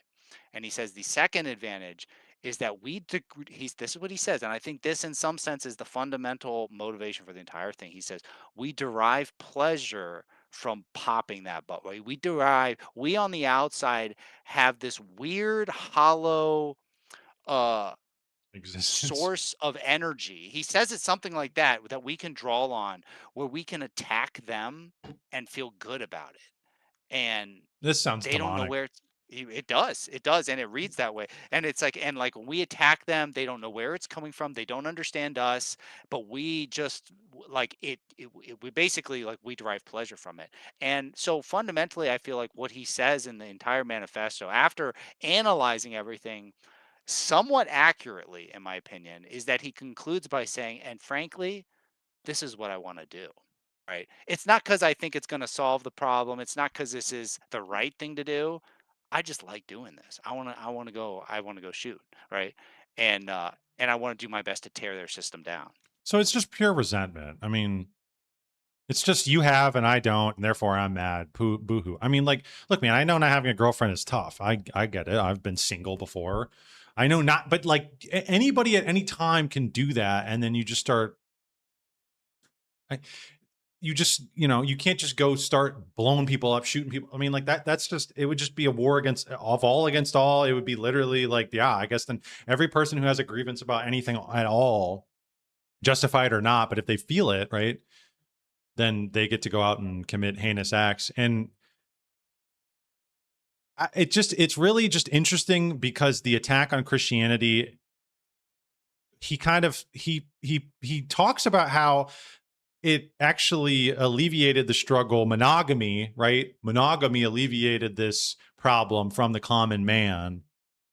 And he kind of like references the times in which monogamy was super, it was lauded as something that was fruitful and good. And it's like, dude, those are all like traditional Christian times, right? Like these are all Yes. like highly religious times, but then you poo poo on the religious, and then you just say, like, so it just like just a contradiction there. It just doesn't make any sense. It's like you've reduced it down to just yourself and your preferences, wherein actually the Christian belief structure, the worldview, actually accounted for this stuff and made it so inequality, not only economic inequality, but social inequality like this would not be so rampant. You always have the poor, right? You always have inequality of some sort, but it's not going to be like where they just take the ball and run with it. And it's like, I think that's like Christianity kind of puts checks on people doing that in a lot of ways, but he doesn't want to hear it. He wants to go devise his own worldview and create this Duganist communist, um, the pussy communist, right? Manifesto. It's complicated. It's so easy to dismiss him as a I'm not. shooter, right? I'm not dismissing him. I say I actually agree with it. I'm just saying that I don't understand why he he wants to like talk about monogamy and the times when monogamy was really cherished as being something good, but like the thing that undergirded all that was the Christian worldview, and he goes, I don't want anything to do with it. Oh, Right. I well, understand. What I'm then saying there you though is go. when This like is when what you he get. said, You get the demystification of society. You do get rampant individualism. You do get, there is no collective good. There is no community. That's another big element to this too. One of the reasons I think one of the elements on how people actually engaged in monogamy and got married was, you said it earlier, was that everything was much more localized, but also people had elders and other people that would arrange things for them. They would propel them, they would push them, even as much into the 20th century. I feel like you'd be like, oh, my dad runs a local shop and he goes, hey, my buddy Davey, he's got a daughter. I'm gonna get you guys hooked up. You guys can go to that ball together. You guys can go out, like shit like that, where it's just like something very. And I don't know. I mean, I'm not saying that was how everybody got together, but there was a community. There was a communal aspect of people want to get people together. People want to see marriage. They want grandkids. They want. There was a whole village that was propping this worldview up and this system up that is completely flat and completely individualized, completely, demystified. And I think that this kind of talk and the shitting on the religious elements and over worldview of it leads to that. It just leads to more of this. But anyways, I'm sorry. Go ahead. yeah, I don't take issue with that. Well, I do think on some level I may be more edgy in my understanding than you, but all I'm trying to say here is if someone were to say I derive pleasure from tearing down a tyrannical system, it does it's hard to hear that, right? And think, is that like, and be feel sure that that's good.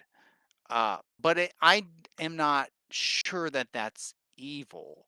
To me, the worst, the tone that he takes when he writes about it does seem demonic. But I would Mm, throw an A in there. I would put an A.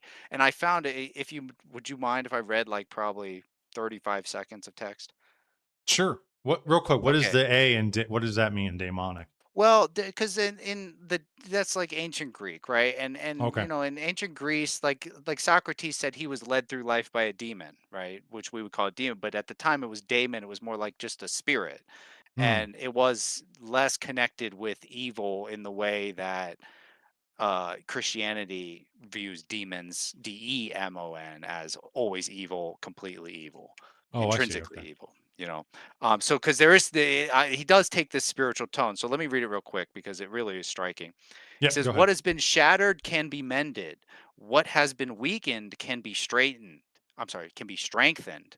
Nay, not only strengthened, but augmented, even without any love. The hidden intelligence of biological consciousness, which has dwelled so quietly in the darkness for so many years now, while it cannot give divine light or love to the dispossessed, it can pull them from the grasp of death and weakness by giving to them new life. All that is required on the part of the dispossessed is simply to accept the offer. This grasping of new life is what illuminates and transforms the dispossessed, morphing their formerly rotted bodies into enhanced, sleek, and lurid forms, imbuing them with a peculiar kind of strength that cannot be broken by conventional weapons. In this remade state, the dispossessed are capable of understanding what the heavenly sphere of light really is, and by that he means the sphere of the privileged. Thus, they see that it is only a heaven for those that are within it, and thereby benefiting from it, while in actuality it is nothing other than a congealment of one sided pleasure that is propped up upon the misery of blood, filth, and rotting gore of all its countless victims. With this understanding, the dispossessed become capable of organizing, of coalescing, and of acting against the sphere and the false hypergamous light that it emanates. Not only do they become capable of taking such action, but they find a powerful and cosmic kind of pleasure in doing so. They proceed to carry out the hallowed task of attacking, penetrating, and destroying the worthless hypergamous sphere, extinguishing its false light, and they enjoy this task with just as much eagerness as those of the sphere did when they were enjoying their one sided sex, romance, and love.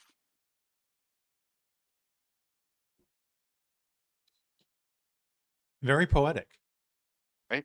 Yeah. So is he saying that this model of how things, the favored males, the women, it's that isn't in and of itself the thing, but that is a byproduct of something deeper, is what he's saying. There's this kind of like sphere of the oppressed, resentful, what do they say? Like the is it like biological Leninism or something like that, right? Yes. Like the disgusting ones, right? Like, is that kind of what he's getting at here? But this is just very, it's elucidating that problem harsher because capitalism was set up in a way to benefit the favored people, quote unquote favored people. Yes. Yeah, it's all you could almost view it as communism plus, which was like has to do with social classes, and then he added in the sexual element. Like it's now not just are they super rich, but they're super rich in female attention as well, Mm, and not just are they now worker class, but they're also incel worker class. It's mm. like it's communism plus. Yeah, it's With a punch. biological Yeah. communism. Okay, so he goes through all that, and then what's his solution? And please We be gotta switch over to t Rumble now. no. No, I hate Rumble. Kick, Rumble needs to eat Odyssey, shit. where can we go? No, But yeah, be TOS friendly if you can. Can you give us a description of, so we've kind of outlined the problems, right? Hypergamy is amplified through the capitalist state, which is run by the upper 1%. It's gotten to a point, right? He calls it high capitalism, right? It's gotten to such a point. We call it the techno-capitalist society, right? And it's not just about pussy, but that's one of the, it's about humanity as a whole. And I think that's why we talk about AI. AI is a fundamental aggressing upon humans, individuals, and the special, the what makes humans special, essentially, and the soul, which is completely, AI is just does not take that into account, and this is indicative of, I guess, I would say also that element as well is we don't take into account the collective good of humankind, the soul of mankind as a whole. Screw that. It's about me getting mine in the upper 1%. So we talk about that too. And so capitalism is getting to this point. We also, some people call it late stage capitalism. mhm. Everybody has their problems. Everybody has their problems with it. I think late stage capitalism is more of a left wing coded term. But so what was his solution though? If you can remain TOS friendly, Yeah, as much as you can get. We'll get into the solutions, and then we're going to look at some of the chats that have been coming through as we've been talking. sure, And then, well, actually, we might get through. Go through the solution, and then we might take a quick minute or two break, and then we'll get into the chats, and sure. then we'll watch this. We'll move on to the next portion. Yeah, so what I just read is maybe the easiest way to be TOS friendly, right? In the poetic, right? He talks about puncturing the bubble, right? Attacking the bubble and bringing it down until finally it's gone. Right. The hypergamous capitalist bubble. But I would love to take just a moment and say, talk about understanding, right? Because why do we even care what this guy said? Why do Right. we even care what he thinks? Why do we care about society? Like how what this relates to anything? Why are we even thinking about the red pill? Why are we doing any of this?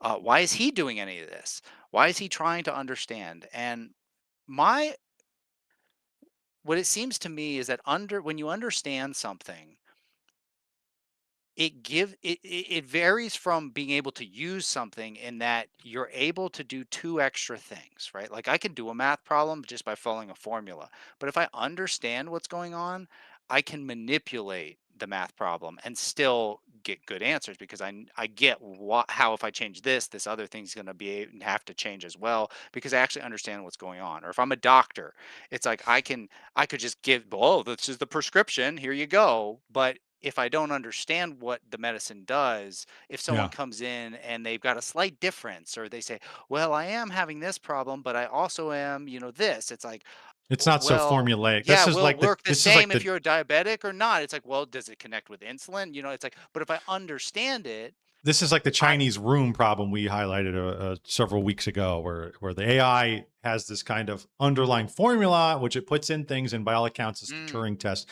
On all accounts, people would say it understands Chinese, right? Because when I put yes, in this symbol, it puts in this symbol, but it doesn't actually know anything about the word that's being used. It just knows that there's a formula in the background that's telling it when yes, this symbol shows up. You put, anyways, yeah, that's basically that same idea. right.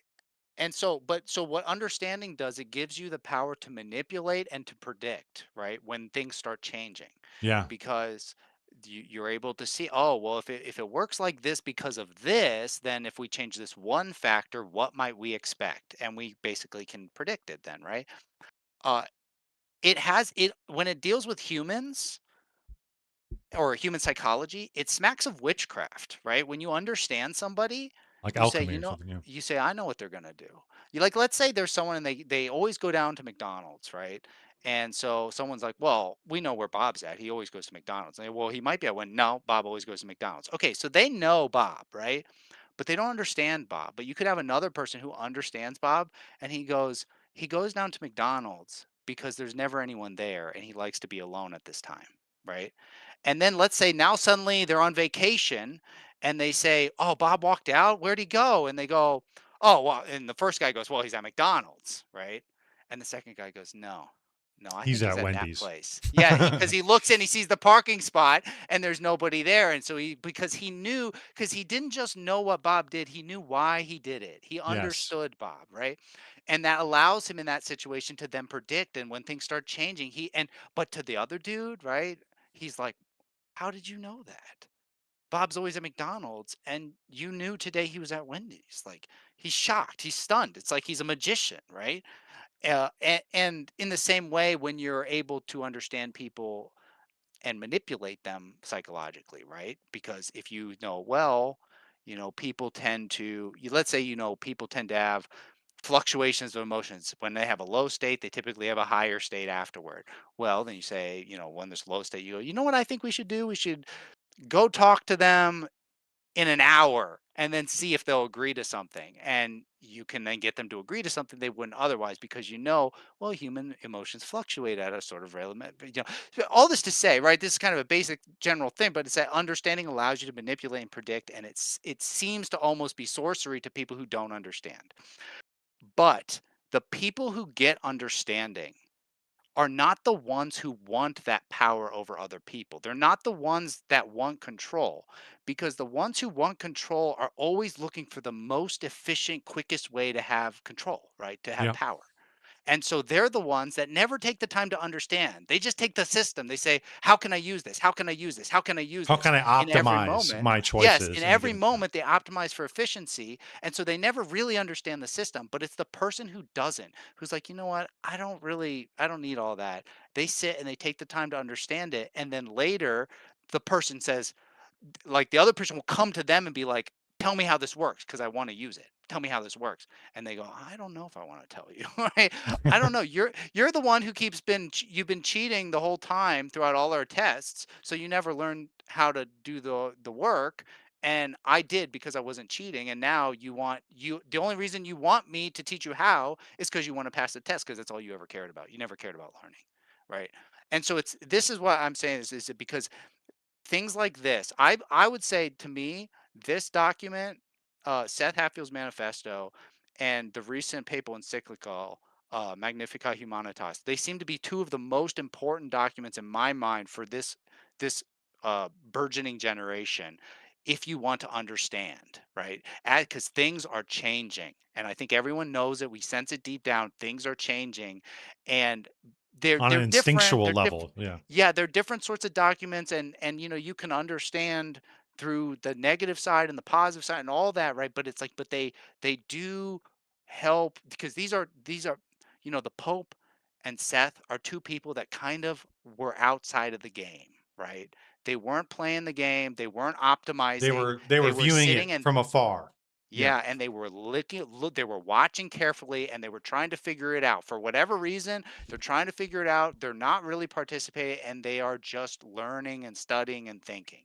And these are two documents they produced. And so, and I do think they're worth studying, they're worth reading. And that's why, I think that's why we're covering it today is to try to develop that understanding. So as this era changes, as we morph into a new era, we can kind of predict what's coming, and hopefully we can kind of nudge it in the right direction, right? We can kind of manipulate it ever so slightly towards a better future.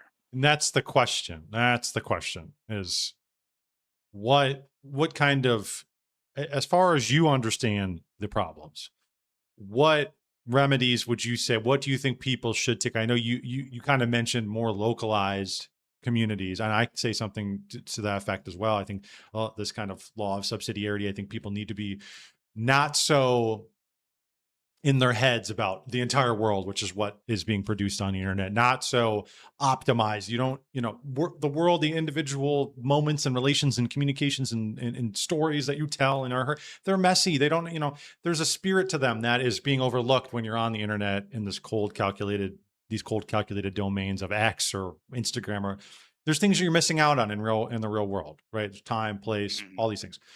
I think people need to take a step back from the technology. I think they need to be more localized. I think they need to be more communal. I think people should try and stop moving away from their parents. I know they are Republican Trump supporters. I know they drive you crazy. I know you got hangups, but do not go move into a big metropolis area. I think that's a big mistake. I think that's one of the ways people fall into the system and they become part of it, and they lose themselves. They lose this kind of localized community.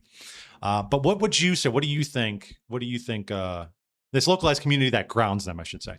Yeah. What would you say? What are some ways that you think, based on your understanding of this, what would you say? Yeah. Well, I do think it's important to have a vision. The Pope emphasizes this. Yes, He absolutely. emphasizes that whatever the future is going to be, it's going to include everyone in every aspect of society, right? Yes. So we really need in times of change people to see where things could go and what they would look like, right? And not just a little part of it. We need people. We need some Not big just for the picture elite. people. Yeah. Yeah, and I think what's going to happen is we're going to see a re-emergence of many secret societies. I think that's something that happens around times of change. Secret clubs, groups like that, because they have a vision, right? And big political movements, demagogues do too, but the difference is they have to have a vision good enough to withstand the fire of outsiders and disagreeers, right? Whereas if you're in a secret society and you have a vision, the only people who really get to hear it are a small group, and it's more convincing to someone to say, we have a small group and we're working towards this vision, and no one else knows it, and so that's going to give us an edge in making it happen. It's more it's easier to convince a person that you might actually be able to do it, or that they could meet reasonably, hope to achieve that vision. And so I think you'll have a lot of that, and it'll be these weird small community groups, and whether that's and it'll be all over the place in religion and in race and in nation, right? There'll be groups like MAGA, right? MAGA has a vision. And I think they're becoming more and more cult like, more and more secretive, more and more like the elites in the MAGA group know what they want the future to look like and what it could be. And they all kind of share that. Or it could be like Black Hebrew Israelites, or that um, Arivol, the guy who's founding like a white Whites community. I only. don't know. Yeah. Yeah, is that Tennessee or wherever? Like these people, Yeah. Something like I that. think it's Arkansas a only. there's a neo pagan group. But it's all over actually, but definitely around me that meets, and they have these big like meeting halls where groups of people get together and they worship the pagan gods. And I think, and it's like things that you're gonna, people will start encountering these groups where they'll be like, what is this? Like, I've never heard of this. And they'll realize there's a whole bunch of people that have a shared vision together, but it's not getting hazed by the public eye. So I think that's something to expect, right?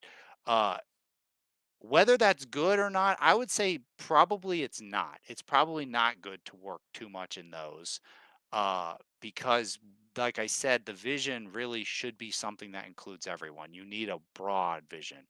And so, because of that, you need. Also, a lot of those secret societies, they have kind of like an like an exoteric understanding of their beliefs, but then there's like an esoteric, right? There's like what they portray on the outside, and then there's like a deeper reading and understanding of it that they actually. Sometimes that also can happen too, where you're like, I haven't actually seen this, but I've read about people who like you go into a group thinking it's one thing, but really like the underlying spirit of what they're going after is actually nothing you planned on, and you're like, oh shit, Yes. Yeah. I didn't Yeah. know, I wasn't privy to that, and you're like, Right.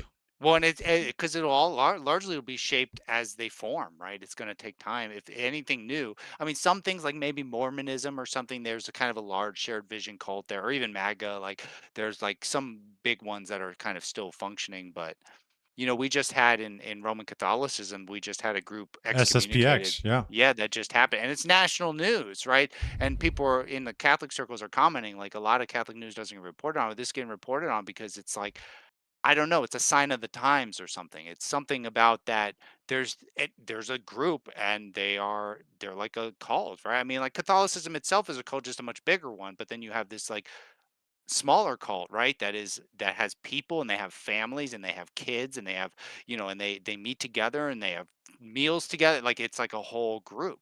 And that's where people will find community, I think, is because they'll be looking for it and they won't find it on Twitter. Mm. They won't find it on you. They won't find it on these mega giga platforms.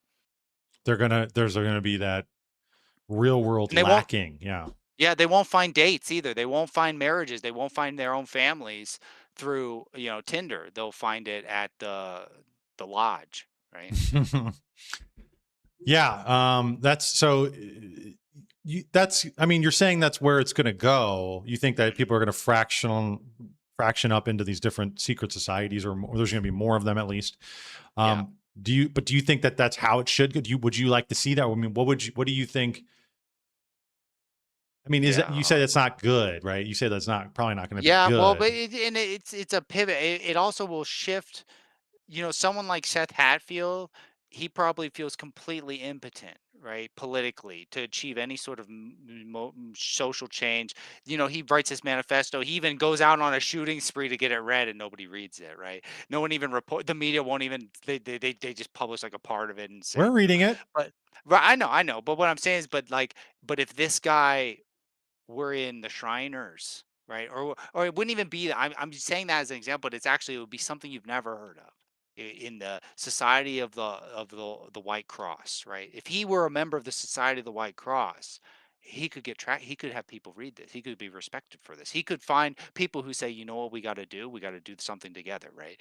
And uh, And the and so way it will they employ shift. it as well could be Yes. more clandestine, right? And they wouldn't even know Yes.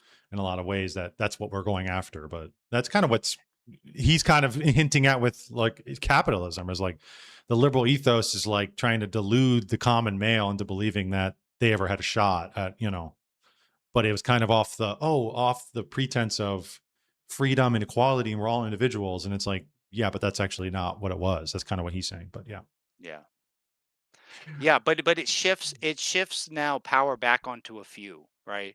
Yeah. If you're paying attention, if you're watching, if you're keeping tabs on the other groups, right, and what they're doing and the motions they're making and behind the scenes, right, it's going to give you a little more ability to influence change and to have power. So on the one hand, I would say your vision needs to encompass everyone, right? You need to have just very general principles, right? Like be a good person, live a good life. But on the other hand, if you're one of those people who is very engaged socially or politically, you might have an opportunity to do more than you think, right? Whether that's in by being inside some sort of group or simply by keeping tabs on what the other groups are doing and Hmm. kind of, and trying to block or prevent the ones that are working evil.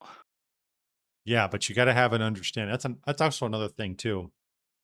I think that is important, is to have an understanding of good and bad, and the fruits of the things, like you were saying. It's kind of like having an general, you don't have to be a psychologist, but having a general understanding of psychology, having a general understanding of philosophy, having a general understanding of the world and and how it works, and knowing the fruits and of the outcomes of certain things before it actually happens will give you an ability to say, I don't think I like that or what that guy's professing. I don't even need to see where it's going because I know it's going to be, because it's easy to do that when somebody's being psychotic or something, right? But like What about ideas that are a little more murky in the middle ground? You need to have an understanding of being able to analyze it and say, I don't think we need to go with that. I think I need to reject that, and I think you should too. And this is the reason why. You got to have an understanding, a holistic understanding, a holistic worldview. And I think it's important for people to find that, because so many people online, you interact with them, and they're just going off of stupid one-line quips, stupid random statistics, stupid memes and symbols, and like things that don't even really make any sense. They don't even really mash up very well at all. And you're like, this doesn't, you're just going off of your base emotions in the moment. And that is a very dangerous way to live life. So that's another thing I would say for people to do, is figure out exactly what you want and figure out a cohesive worldview. But okay, we're going to end it real quick on that. And we're going to take a quick break, everybody. We're going to come back and look at some of the chat and what you guys were saying, run through some of that stuff. And then we're going to move on to the next segment. So we will be back here in a couple minutes. Nobody go nowhere. And don't you dare touch that dial.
Whoops, wrong one.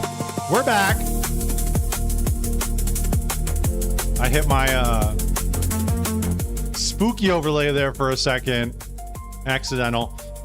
We're going to get into the chats here in 1 second, but I want to tell you guys, please subscribe to me on YouTube. JCam on YT helps me out a ton.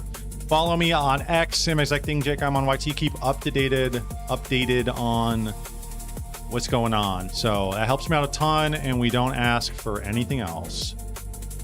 All right, let's pause this. We're going to look at some of these chats. And Dick, jump in whenever if you got to.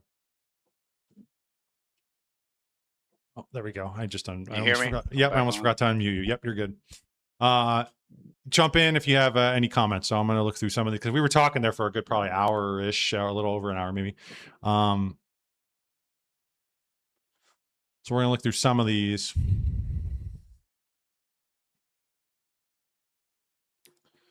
I was just talking about this at work with my coworkers. Everything here about young people about school is negative. Yeah, I think it's a hellscape, and I think it's I think education. I was just having a conversation about the Department of Education with my dad earlier today, and I said I think education it's going to be. There's no like hierarchical institution or structure. I think all that's kind of being flattened. And now it's like the internet and you as an individual. I think homeschooling is going to be a big thing. I think it already is. And I think people are going to be, like you said, I think they're going to be fractionalized even more. And everybody's going to be in their own distinct little bubbles. And there's going to be no unified culture, unified understanding of things. And I kind of think that's kind of always the way it was going to go. The more globalized you get, the more you emphasize on all these differences and all the varieties of people. You're not going to have this unified culture because, like, if you got to think, if you were in just a village, that would be the most saturated and unified culture you could have, a local village, a household even, right? Even smaller localized community. But when you kind of extrapolate that all to the whole globe, it's going to be all over the place. So Yeah, it's going to cause problems, but at the same time, I think it was probably always going to happen. But one of the principles of Catholic social teaching that's emphasized by the Pope is subsidiarity, which is Absolutely, the idea, yeah. like we want to build up these small communities. Like this, in some ways, that's a good thing, right? Returning, like Yes. cults forming in some ways is a good thing. It's Right. But Because it can go bad. It can go bad, but you gotta. That's why. But if you see the future is cults, then you know to focus on making sure when cults start forming that you keep it not keep it civil, proper. Yeah. Keep it, yes. They're shooting fireworks right outside my apartment, so if you hear a loud boom or a bang, I apologize. Yeah, and one of the things too is that if that's kind of necessary, right? Because if the uniculture is deemed to be, needing updated, right? If it's not satisfying the vast majority of people, you're going to need something new. And what you are going to happen. This is kind of what's happening with the Republican Party right now is the unified MAGA culture that came out in 2016 is done. It's over. What are they doing? They're fighting for a new vision, a new unified understanding of what the Republican Party should be. Similarly with culture, we're also having that, the kind of general ethos of Americanism and the American, Western ideals and all that. That's kind of breaking down. What you're going to have happen is a fraction, the fractioning of all these different communities. But what I'm hoping is that within those kind of that kind of back and forth as battles that you're going to have with these communities, you will have one vision that will prevail, that will, like you're saying, take into account all of these communities and all these people. And hopefully that will be better and will account for the common man, as Mr. Hatfield so dearly cared for. It's kind of like ritual abuse we've been taught to inflict on our children to preempt them for wage slavery. Yeah. I'm surprised by how highly most people use looks as the measure of a person's value, their own or others. Yeah. I grew up being taught that real beauty was interior, and I believed it. Then I grew up and realized almost nobody else believed it at all. Oh, that's sad. It is. It's people call that superficial pretty vanity. privilege, right? Yeah. Yeah. It is all because I say that by clavicular. Clavicular it's the Patrick Bateman, right? Like the inner me doesn't exist. There is no Patrick Bateman. It's all what you can perceive of me, and that's all. That is the creme de la creme. That is the thing I'm striving for, is to mog and be the best. And I'm going to play this game, this biological determinist game of being the most beautiful to the best of my ability. And if, again, like Seth, if I don't want to play that, what if I don't want to play that? Too bad. Then you're cast out and you're a loser. It's like, I don't know. That sucks, because then when you look at Clavicular, it's like, this dude is, I'm sorry, he's just not interesting at all. Other than that one thing he has, he's not interesting. He's not very charismatic at all. Not funny. He's just kind of boring if you've ever seen him in interviews. Yeah, The only interesting thing about him is he talks about the stupid all the chemicals he's on. Yeah, but this is proof, like, assuming he's not AstroTurf, which he probably is, but like on some level, the fact that he's just a very average person, your average chud, and now he's a multimillionaire with lots of attention, super famous. Like, it's like that kind of was his whole point. Like, he just got on this stuff, he just did these surgeries, and now he's famous and rich and attractive. Yeah, but again, I think you're right. I think he's AstroTurf, and I think it's more so I think that's more so because this is what people talk about, people selling out and people taking the deals, is that they took the deals for access to the market, to be on more TV screens, to be in front of people more. And it's a numbers game. And he did the same thing, I think, with the algorithm, where it's like nonstop on the algorithm, nonstop 50,000 clippers or whatever he has. They're amplifying him. He didn't do it of his own accord. He didn't do it because he's interesting and people like him. And I actually think that he's probably going to fade into irrelevance at some point, whenever his donors or whoever stop clipping for him. I think he's everyone does, though. Everyone fades into relevance. And I would, though, say I do think he was AstroTurf, but I also think that quote, no one can stop an idea whose time has come, or whatever. Like, Clavicular is also tapping into exactly what Seth Hatfield's talking about, and something which young people, probably about under the age of 30, are experiencing a lot, right? The And it beautiful has ones. to do with, yes, it has to do with this pretty privilege and stuff. I remember in college, which for me was close to 10 years ago now, right? One of my friends, I remember him saying this. He said, "Do you ever notice how the smart people are always attractive?" He's like, "They're always good looking too." And he's like, "I actually developed a term for them. I call them the favored, the favored ones." Which is exactly what's. I'm not kidding. This guy's told me this 10 years ago. He Are you said, from "That's what I Canada? call them." You from He said, Montreal? yeah, he said, like, he was. Yo, he was, or Quebec. He was French Canadian. That's like, Maybe it was Seth's friend. I don't, but it's like, but he said, I use this term because there's like all these people. He's like, and he was talking particularly about like the honors group at our college. He's like, they're also more attractive. Have you ever noticed? And I was like, I don't know, man. I don't know if that's true. And, and we talked all like psychology and stuff about it, but it's so funny then reading Seth's manifesto. And he says exactly that. He says they call them the favored. They're the Well, people that like, they're that's Richard Corey, right? The ground glittered where he walked. And then one day he went home and put a bullet through his head. Do you know that poem? I don't. You're. It's a Simon and Garfunkel song too. You need to look Okay. it up afterward. All right. Yeah, I'll look into that. But it's also that's that John Calhoun in the Behavioral Sync, right? He had that experiment with the mice where he talked about the beautiful ones. Is that in a society with unlimited abundance, you're going to have these select few who are going to sit there. They're not going to reproduce. They're not going to care about that. They're not going to care about their kin. They're not going to care about the opposite sex. They're just going to care about looking the best. And we're sort of seeing that. It is absolutely insane to me how high school looks are on the priority list for most people.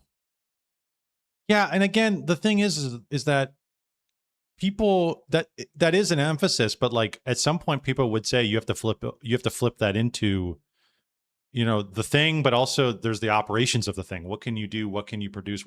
How like there's more to you than just the way the thing looks. It's like, what does the thing actually bring about? What does the thing actually do? And is that valuable? Is that something that we should cherish?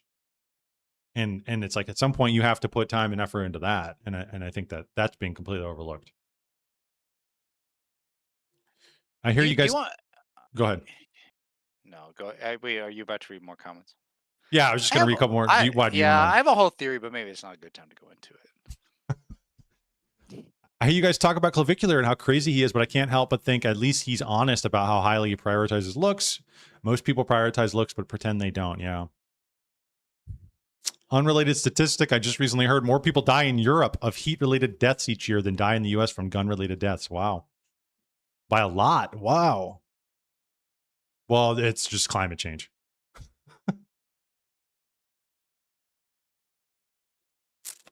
Yeah, I don't know about that.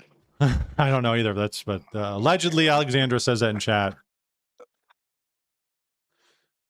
8990 says Cleveland is losing right now. Uh-oh. So what else is new? I know. No, they walked it off last night. I watched that. That was pretty sick.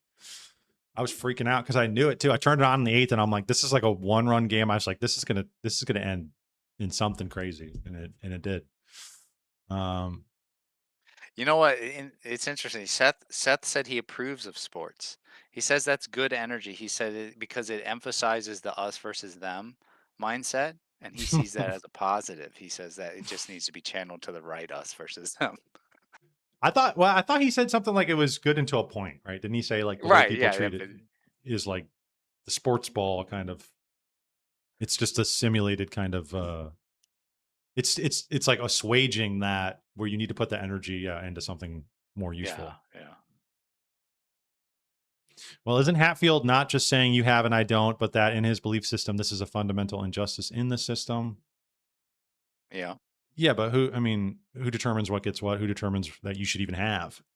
Who cares? And who says like a person is owed you intimacy? That's the tricky thing. Money is one thing because someone could say, "Hey, like you gotta be able to eat, you gotta be able to have a house." But like when someone says, "Okay, someone has to make out with this person," it's like who owes them a makeout session? The person that he deems to be valuable enough to make out with them, because he goes on a long rant in there about, you know, women with children or women who are not virgins and stuff like that, when it's like, I don't want these, right? Like he even goes on to say, like, adds a qualifier to say, well, it's not just that I can't get any intimacy, because of course I could get somebody, but I want it to be the Stacy who's a virgin. Like, it's like, okay, man, never enough.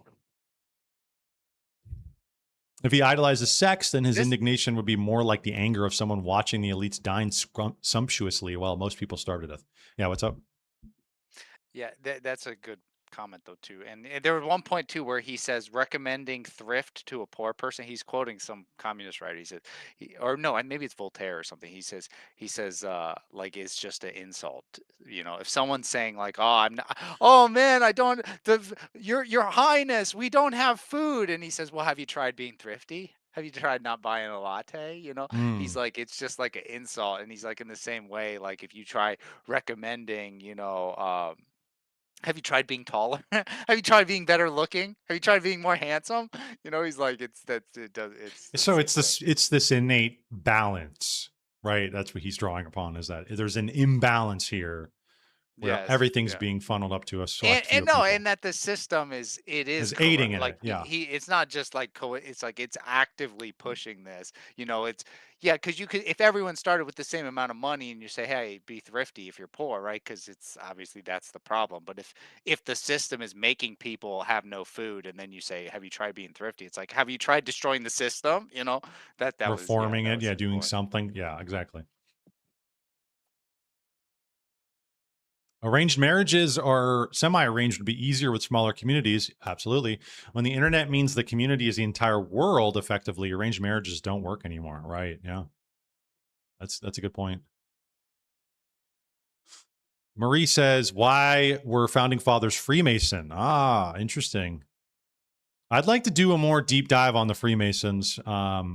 Absolutely. There was a heavy Freemason influence in America and in the founding of America. Yeah. That was actually, I just found out that was one of when Benjamin Franklin appealed to France during the Revolutionary War, he was appealing to his Freemason brothers and sisters. Marie says, I recently heard of a book called Bowling Alone. Yes, I've read a good chunk of that, about the disconnected American community. Yeah, I read a good chunk of that in college. And it's funny because a lot of the stuff that I'm talking about now, I actually wrote about in college, and we talk frequently about it. Bowling Alone was, I think that was like the title was literally let people don't have bowling leagues anymore. People don't have third spaces. The community, the natural progression of humanity. I think he at one point talks about backyards being kind of indicative of this, is that people moved away from the front porch to having a backyard, to having a more secluded area. And that's just a continual push, moving away from having to deal with community or people. And I think that mentality is like, that works for a degree. It's like, I want me and mine. But at some point when that philosophy expands to all areas of life, that just doesn't work. To wit.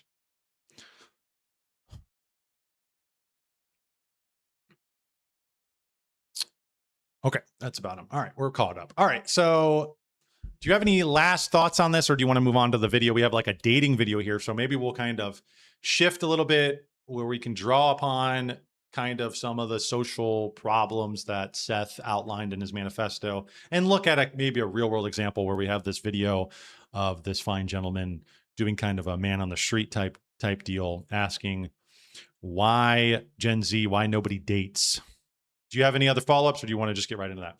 No, that's fine. Yeah, Okay. because I do, but it'll connect with that. So Gotcha. Yeah. Well, we can also get, maybe if we're getting a little more, we can get, maybe talk about personal, if you have any personal anecdotes about well, you don't have to get super. I mean, you know what I mean? Like, okay. Yeah. Oh, Seth would like. One of the things he recommends is that people should write an autobiography, with an eye to how hypergamy has affected them and their personal life. So Interesting. yeah, do you have any hypergamous anecdotes? Yeah, maybe I might have a few. We'll see. Let me turn this down. I'm going to try and get the audio. I'm going to leave you where you are. Sure. I'm just going to turn the audio of the video People down. are doing it. It's the latest fad. However, it seems that hundreds more people feel. How is that, chat? If I leave it at that, is that good? So then if you cut in or have something to say, we're not going to, it's not going to be completely muffled out. But yeah, we can use some of this real world, experience and talk about maybe, how this relates. See exactly how Seth's manifesto relates to the real world. Let's take a look. Dating. Hundreds of people are doing it. It's the latest fad. However, it seems that hundreds more people feel as though dating in this day and age is a foregone conclusion of misery. The term modern dating has become ubiquitous with negativity. All over social media, young people cry out in protest of the current dating scene, with some people protesting so hard they set their home country on a path to cultural extinction. Good luck, South Korea. I'm not here to discuss Korea today. I'm here to ask the streets about the dating scene. What's up? Social media ruined it. Why is everyone so single? Dudes be chuddy on the game all day? Yeah. What advice can I give my single friends? Y'all want to know my pickup line that worked every time tonight? Please. Where are you supposed to meet other single people? You want to do what you want to be doing, and that's how you want to be your person. What are your thoughts on tortas? It is everything we can do and then some to escape the torta. Oh my. All in due time. Whose toes are those? Also, I have a Patreon now. I will be uploading the interviews that don't make the cut. I'll have full uncut interviews. I'll have tips on Eastern time. Thank you. How old is this I return to the street. This video was published 6 days ago. Okay. This guy only has 9,000 subs, so I got 55,000 views on this. This is in my algo poll, so hopefully it's good. I thought it was perfect because it's kind of aligned right after you talked about the manifesto, and I thought this is perfect. Yeah. Streets of South End, Charlotte. Why not go somewhere else, you may ask? Because no one's paying me to do this and I live here. I might answer. I don't feel the strong need or desire to film any particular kind of intro. Catch this. Yeah, just keep this for later. Find a way to keep this one for later, maybe. Okay, that's enough. I was joking. Delete it. Don't actually believe that. I'll come back to that later. You can just tell that some people, most people, don't want to be bothered. And I try to be as respectful as I can be, right? Would you guys like to answer a couple questions for an interview? They were slowing down, I think. No. I don't think they were. But this happily married and well-adjusted couple was kind enough to indulge me. A lot of people are saying, I don't know if you've heard anything about this, but like they say that younger people are not dating as much anymore. Have you heard anything about that? Do you have any thoughts about that? Do you know anybody who is single? Can you speak to that? I see you're smiling already. I mean, we've all got that one friend. I feel like we have many of them. I feel like authenticity has gone out the door. It's a lot of online dating, and it's not as face-to-face anymore. That makes sense. I was gonna actually ask, dating apps. Thoughts and opinions, feelings. Oh, go ahead. I never used one, to be honest. Okay. I was always big on the social aspect of meeting people, like in person. A favored I feel one. like with the dating apps, it could be successful sometimes, but I think most of the time it's more of like you go on a date, no real follow-up afterwards. Right. I don't think like the intimate connection of like meeting somebody one night, going out with them, doing whatever is the same as being on one of the apps. Can you speak to that? Yes. Like, is that something that, what's your name, sir? Hey, Hey, I know you. Yeah, You were the interview. Hey, how you guys doing? Doing great. How are you? You guys getting trashed tonight? No, of course not. Oh, yeah, you're not getting trashed tonight. Get a shot of that real quick. All right. No, I'm talking to them. I appreciate you guys though. They actually weren't in the last video. I'll tell them that. Okay. We did interview them, but we did not leave them in. It was not very good. Yeah. They were very drunk by that point. But, Luke, come over here. This is my friend Luke here. Hello. Hello, Luke. Okay, I'm bringing him around tonight because I'm trying to find him a girlfriend. Okay. He's doing a horrible job. What could he be doing better? What's he doing wrong? Why isn't this guy got a date? Is it because he's just butt ugly and like an awful guy, or what is it? Wait, outside of this, where are you looking? That's a great question, actually. Outside of That's this, his resume, yeah. That's my resume. That's Apparently. his dating resume? relationship resume. Yes. He's got a couple things in I there. attended, I think it was. Okay, they're not trying to date him. Why are we giving this to them? No, I can pass this out to my friends. You can take one. If you girls want to find him, look him up on LinkedIn. Okay. I have one prospect in mind. Okay. Okay, there you go. Look at that. There you First go. interview, we're already getting this. This is like. There's the community coming in clutch, right? Yeah, no, I that got a ain't friend going who anywhere. need, you know, what? No, that ain't going anywhere. I Well, don't, you think we'll that's see. gonna end? You think he's gonna land a girl? I don't think so. Not like Probably. that. I mean, there really is no difference between this and online dating. I mean, if you're going out giving a resume to random people and they're supposed to go and put it, on their dorm or something, there really is no difference. But yeah, I don't know. That's kind of a funny little, but that is kind of how things used to work in a small community. Is that somebody would say, "Oh, my friend, I'm going to bring my friend along." We're just some of this is also just that people are not hanging out with with the opposite sex. There are like stuff that Bowling Alone book was that there's no third spaces anymore. Is that we don't have places where we're just with the opposite sex for long enough to actually make something like a romantic relationship happen. A lot of people do not have that. And you know how they get monkeys to mate in captivity? No. They just put him No, in the tell same me. cage. They just put him in the same cage. That's Yeah, it. but they gotta only put in one male, right? Yeah, well, somebody's going to win over the woman. Yeah, so I get killed. But I'm just saying there's some of this is also a numbers game, and there's not many spaces to where people, other than school, right? And school, as we've seen, is hellacious. It's a hellacious cesspit. We don't have there's no like cultural mind towards having young people get together, and people are not primed to do that. People used to be like, oh, if you ask a girl to go out, that back in the day, that used to mean, well, he isn't romantically interested in me. And the woman knew that. But nowadays, these women will put you on the back burner, and they'll think we're just friends or whatever, right? And it's also a failing on the man's side too, because a lot of times they don't actually outright say, "Hey, I like you. You want to go out?" And they sometimes in these experiences leave it in that like limbo state. And I've seen so many guys do that. It's like, just tell her. I advise men to just get it out there quickly. It doesn't have to be instantly if you don't want to. If it doesn't strike you, fine. But like, it should be within the first couple weeks of knowing a girl, if you are in. Yeah, but you know what? an For a area. lot of guys, that just means they get rejected. That's part of the Tell her game. you like her, and then they lose a friend, their only friend, and it's like, great, now they can't be around any pretty girls. So I don't know. Yeah, but what man. would you rather be? Would you rather be in, what did he say, Dante's ninth circle of hell or whatever? Would you rather be there being in the friend zone? I don't think so. I think guys would rather just do their own thing. I mean, I wouldn't, but some guys would. Some I guys would not. really No, They want, yeah, that's a good point. I just would tell girls straight up, like, I like Honestly, you. this is part And of they the would go, problem is "What? I thought we were just friends." And I'm like, "Well, I like you. What are you going to do?" And then it pushes the question, the ball's in their court. What are you going to say? Well, I just thought we were friends. Okay, bye. Bye. yeah, I'll but leave if I'm not. did you say right? But you maybe you're talking as a guy who then says bye and then goes gets another girlfriend, right? Whereas maybe some of these guys they say bye and they never get a girl the rest of their life, and that like and they literally just they feel like blowing their brains out. You know, I have to say Everybody like feels like blowing their brains out when they get rejected. I feel that way too, but I'm just saying it's better for you to rip the band-aid off than to sit there and be dragged along. And then you do become this simp, white knight, whatever. Like you do become this guy in the background who's just paying her and giving her flowers and attention for nothing. You're not getting what you want out of it. And even if she knows that on her end, she's never going to admit that. She's never going to bring the question up. She's just going to keep going along with her business. You have to put the ball in her court. You have to pressure her and put the question on her and say, listen, I like you. I want to take you out to dinner.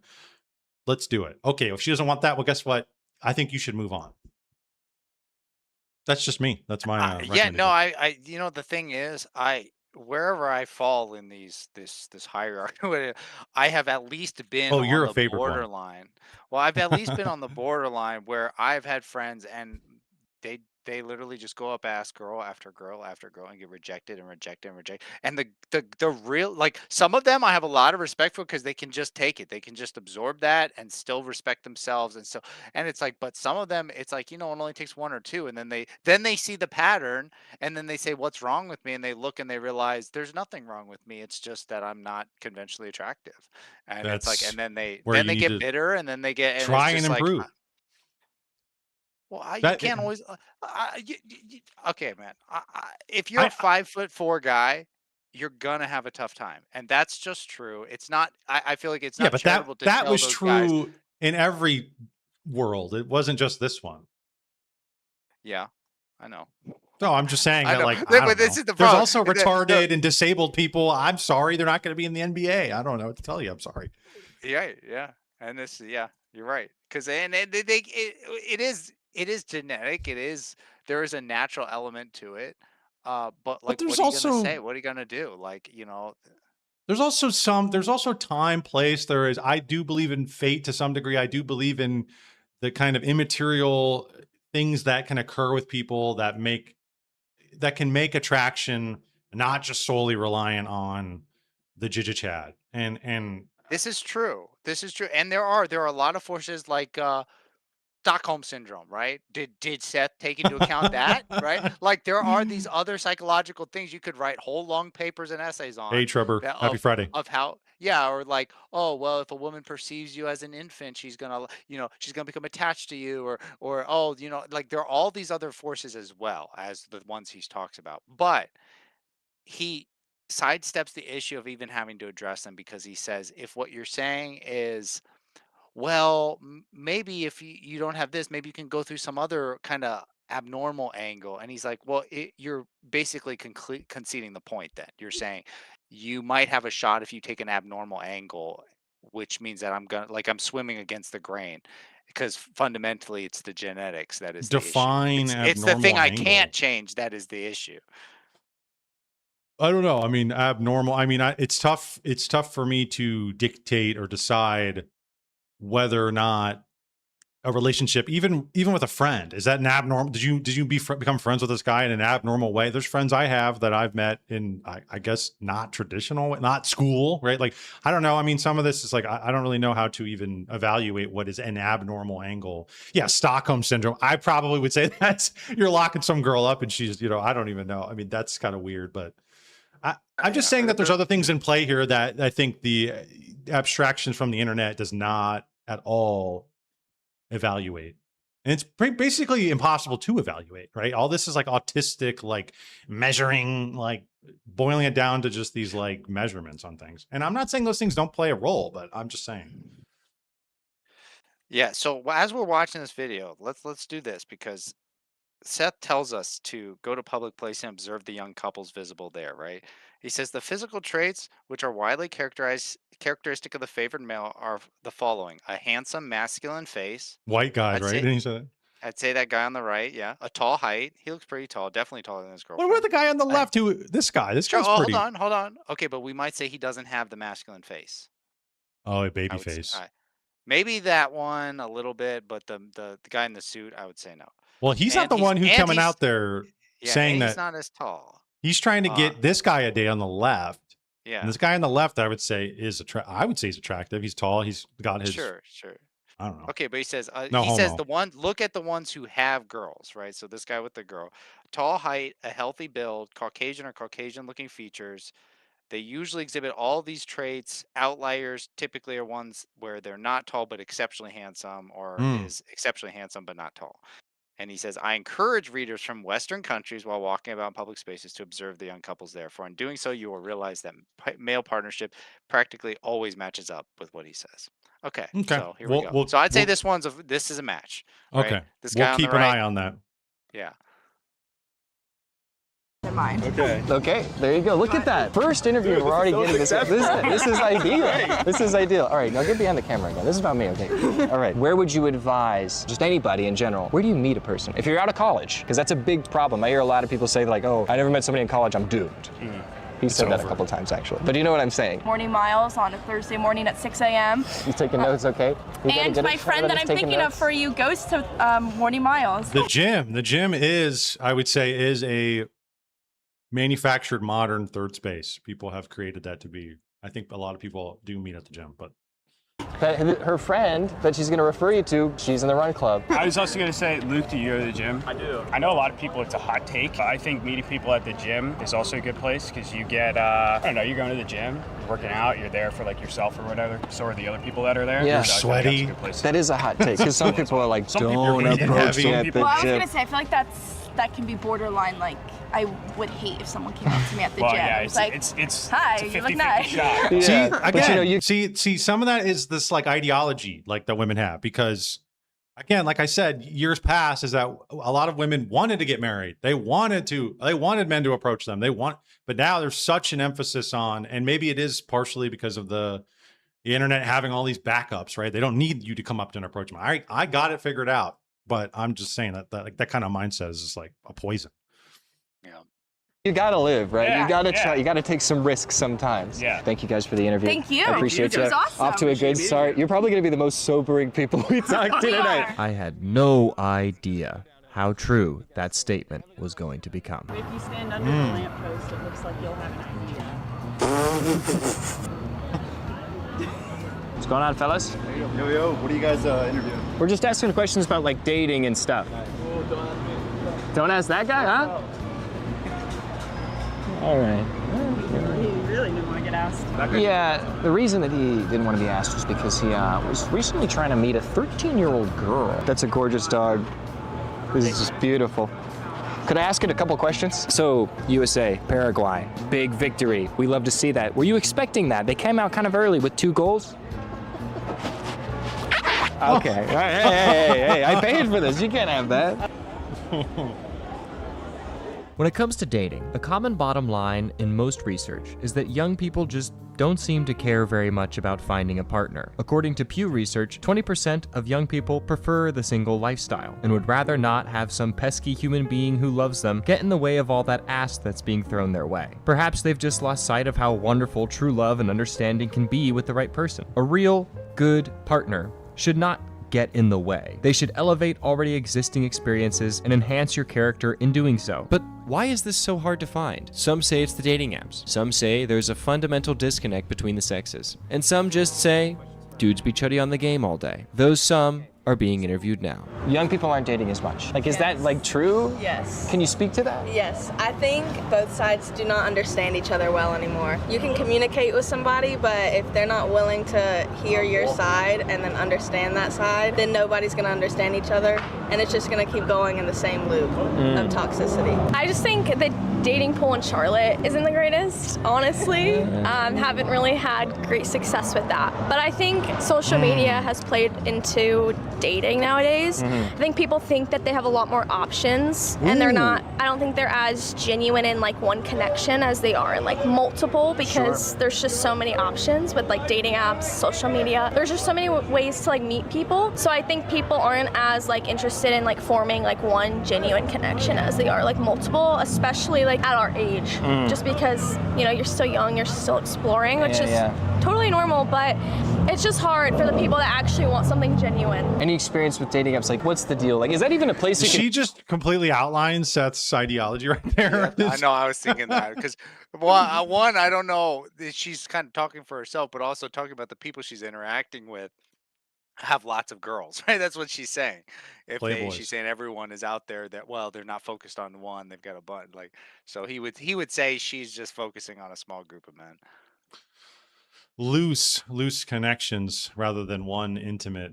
I also think that this grass is always greener mentality as well. That's a big thing going on, is that you have so many of these quote unquote choices you see online. You're always going to be like, well, am I settling? Am I with the person I'm with? They have like they've got like short toes, man. What if I need to get like, this girl's got way better feet, or, whatever. She's got better hair. She's got this. This girl has I don't know, a little bit of Asperger's. I need more perfect. I might be wrong, but in my experience, it's usually not like that. It's usually the opposite of that.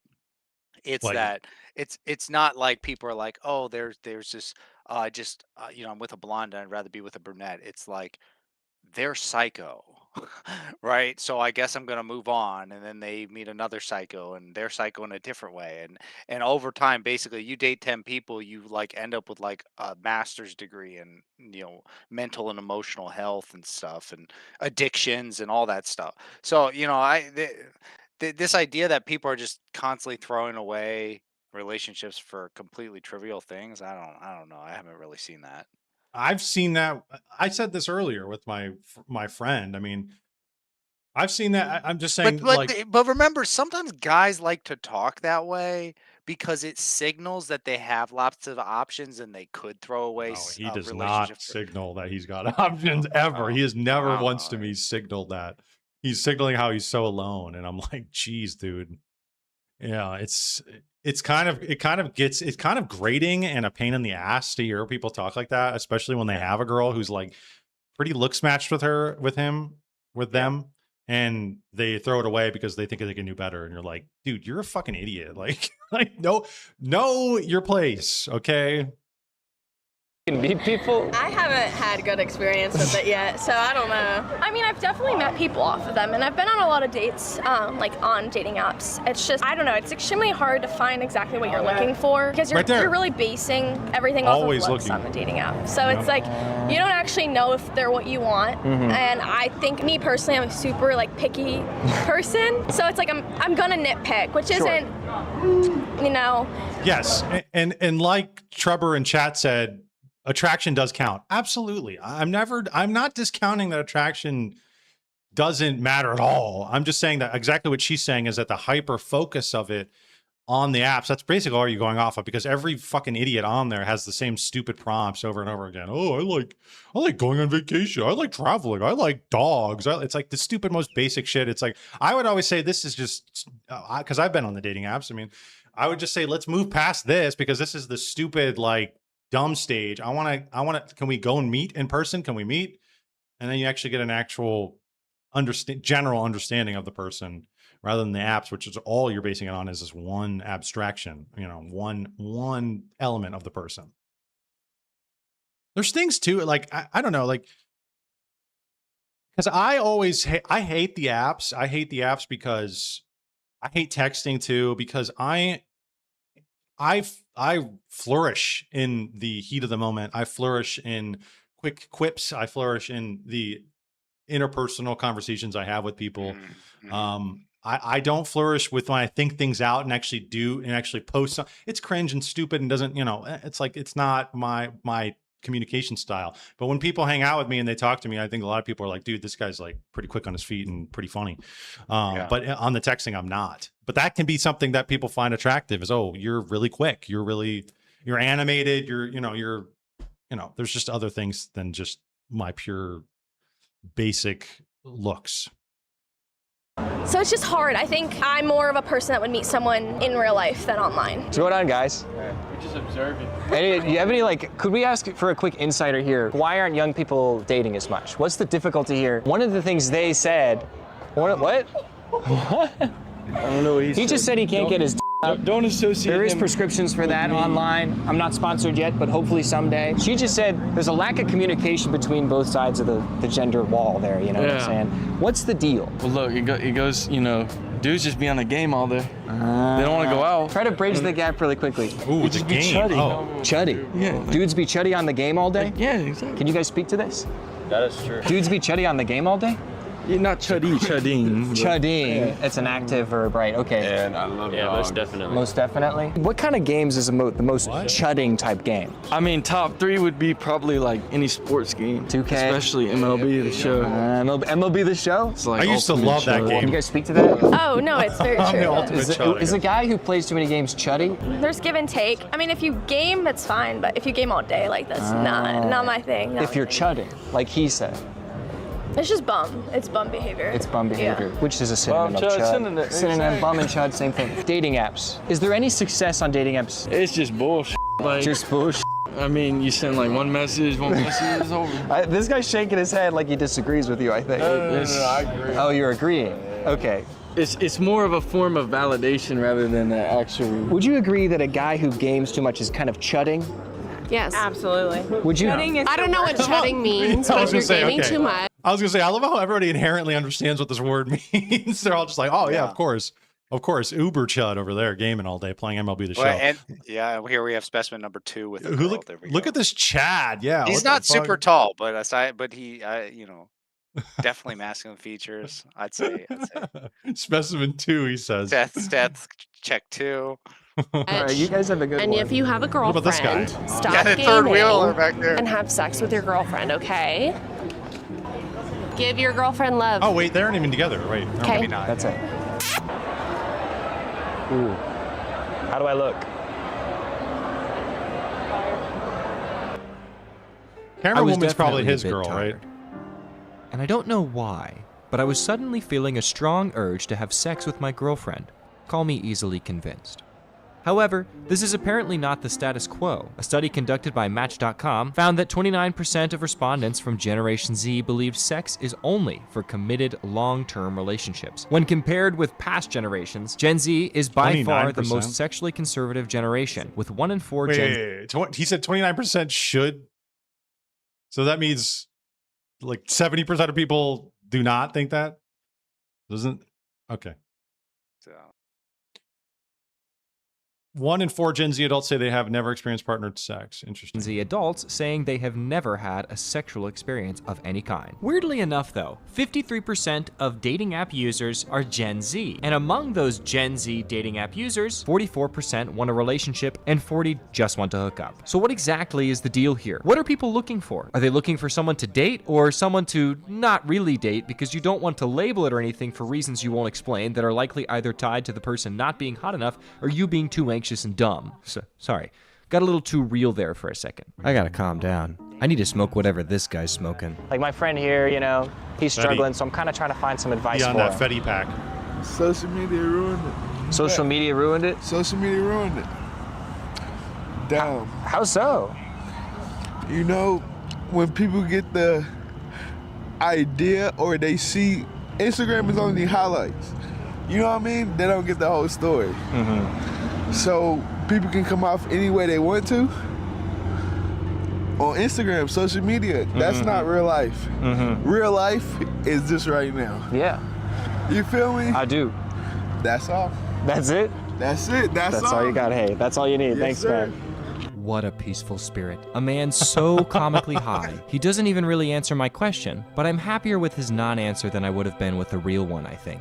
I got nothing out of that interview, but I followed it up with an interview that gave me arguably too much. A married man and his talkative pickup artist friend. What are y'all doing interviews for? It's like, I'm trying to figure out. You got the fancy mic. Appreciate that. I'm Look at trying this to. camera too. Look. You got the cool camera. We're got trying the to mics. figure out We're begging why you to be is it so interview hard us. for people to find people to date anymore? Is Where that do you actually what you're saying? Yeah. Like, where do you meet people? Where do you tell people to meet? That place is a good place to meet people. Yeah, This the bar? bar right down the road is it. You don't want to know The my eternal pickup line that boomer. worked every time. Right over there. Please. So I just kind of like sit back, relax. I'd find a girl that looks a little bit tan. Walk up to her and just be like, hey, you're too tan to be in Charlotte, North Carolina right now. Worked every time. I see what you're saying. You're too tan to be here. Because girls like being tan, and they know they don't live near water. They're not near the beach. Yeah. All that. Somebody wants to use that. You can use that. You could It's steal a free that. one. You could steal that, certainly. Like I met that. my wife at a bar.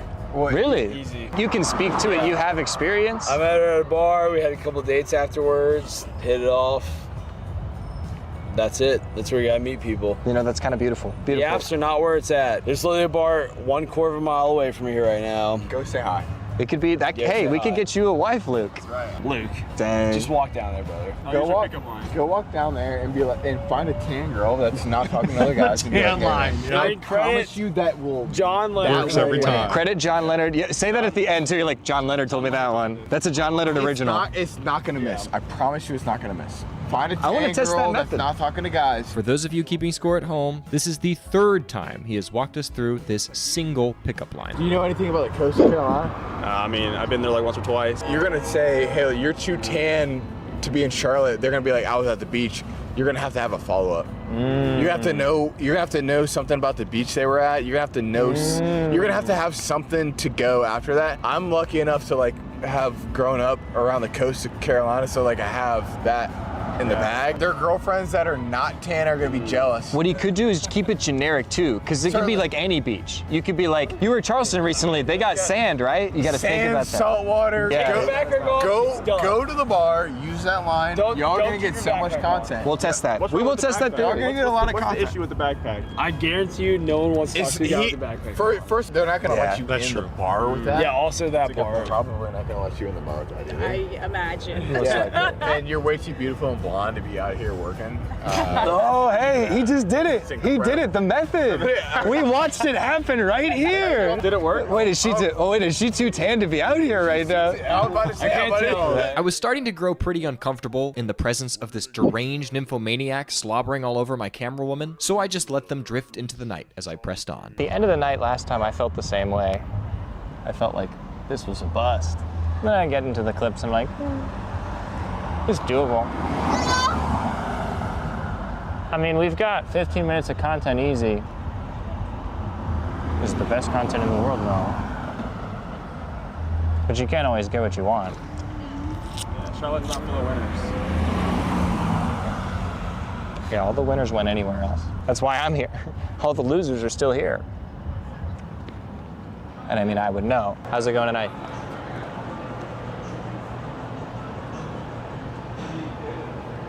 That's huge. Oh my gosh. All right, yeah. It's funny. I heard a quote once that goes, "There are decades where nothing happens, and there are weeks where decades happen." I don't know who it belongs to. Probably Markiplier. But the quote rang true tonight. After Wasn't hours that of some wandering, communist leader searching say for that? any sign of life, I nearly drowned in a tidal Lenin or wave something? of what can only be described as late-night personality. It started with two women who were hell-bent on getting my handler, Luke, to take his shirt off. Like, what should he be doing right now? Okay, Lou, lose the backpack. Two, What okay. are you doing? Get the backpack off. I'll take the backpack. Take it off. Their song is badass. It reminds He me of instantly looks 10 Miami. times better without the backpack on, dude. He looks so much better. You need to lose the glasses. Take their shirt off. I want to see this. You think is that what the ladies want to see? I think this That's lady's the hitting song. on him. This is Miami, bitch. Get the shirt off and get the glasses off. Oh my Oh god. my gosh. I feel like I'm being Ginger used. Chad. A little bit. Take the She's sunglasses actually off. giving him good advice, though. Yeah, I'm like, It's, like if he needs to take the undershirt off and put the other shirt back on, and then have it buttoned down a little bit. and tuck it in probably, and then take the glasses off. Yeah, maybe. Get some contacts in. I think if he grew a little bit of some scruff too, I think he would look. Well, really, what it is, this is the thing, is that Stud. people can give advice, but it's like it's not that. It's the ability to see that, to know to do that without having to be told, right? Like the drunk guy who's like, I just do this every time and it works. It's like he can give it to this guy. It's not going to work for this guy. And it's not because of like really anything wrong with him. It's just that he's not the kind of guy who would come up with that and know how to use it. Yeah, he's got to figure out his own game plan. Yeah, Maybe you can that's work actually off that. But that is better advice, because there are a lot of sexual strategies, and so figuring out, like, maybe he needs to be looking for some nerdy girl at an anime convention. I don't know. or a bookstore or coffee house. Be like, hey, what are you reading? Yeah. Hey, I just read. I don't know. Yeah, just something like that. But he can't see. I can't see anything. He looks like a stud. So this is the advice you give. I mean, Luke, that is like big. Look at that is honestly. The MILFs have. It is a pretty jarring difference we got here. This is pretty a 100 crazy. out of We 10. had a guy earlier who his pickup line was that he said it works every time. You find a girl who's tan and say, "Oh, you look pretty tan. You're not John supposed to be in Leonard. Charlotte. Where did you go to the beach recently?" That was. Is that a good pickup line or not? Not really. No, that's horrible. That wasn't the line. Hang on, they're doing my boy John Leonard dirty. That was not the line. What did he say? He said you're too tan to be. He said you're too tan to be in South Carolina or in Charlotte. What did he say? It was something like that. That was not the line though. Oh, okay. What would you want to hear? What would be the best pickup line? I mean, I don't know, guys. I think just being honest is like your best thing. No. But this is a lie. He needs glasses. And like being true to yourself. You lie at first. Listen, you lie at first, and you're honest later. That's what you got to do. I just think, Luke, I think you look sexy with it now. Work it, Luke. Work it. Hey, you ladies look pretty tan tonight. No, he already asked that. I can't believe that these two women got my bodyguard to strip for them without even asking me to join in. Why can't I take my clothes off for strange women on the sidewalk? Nobody wants to see my ever-fattening gut due to a sedentary lifestyle? Fuck all of you. I can strip just as good as Luke.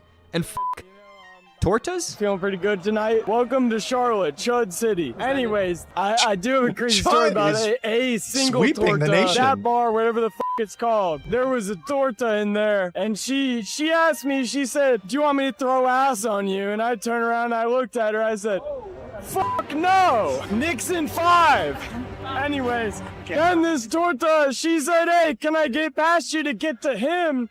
That's my boy Jake right there. Tried to throw ass on Jake? Yeah, nah, she said, "Let me get through you to get to him." Pointed right at my boy Jake Taylor here. What are we talking about? What are we talking about? And, you were getting ass from a torta. No, Whoa! Edit that out. We'll edit that out. Anyways, she said, "Let me get through you to get to him." And I looked at her, I was like, he has a girlfriend. And not fucking 15 seconds later, he's making out with this other chick on the dance floor, bro. Oh my God. I'm saying, it is everything we can do and then some to escape the torta. Oh my God. Okay? There is an epidemic of fat women. Okay? We do not want fat women. We want some skinny bitches. We want some hoes. We do not want tortas in Charlotte. Can you get a camera on them? Tortas. Do you guys agree with this sentiment here? Nixon 5, no tortas. No Nixon tortas? 5. No comment. No comment. Nixon 5, that's all I'll say. 3 wise men over here. We don't want these fucking fat bitches. We don't want them. All right, We don't want them. We want some skinny, smart women. That's what I'm looking for. Okay? Give me. Shut up. Okay. Listen, Nixon 5 all the way. Spurs are gonna choke.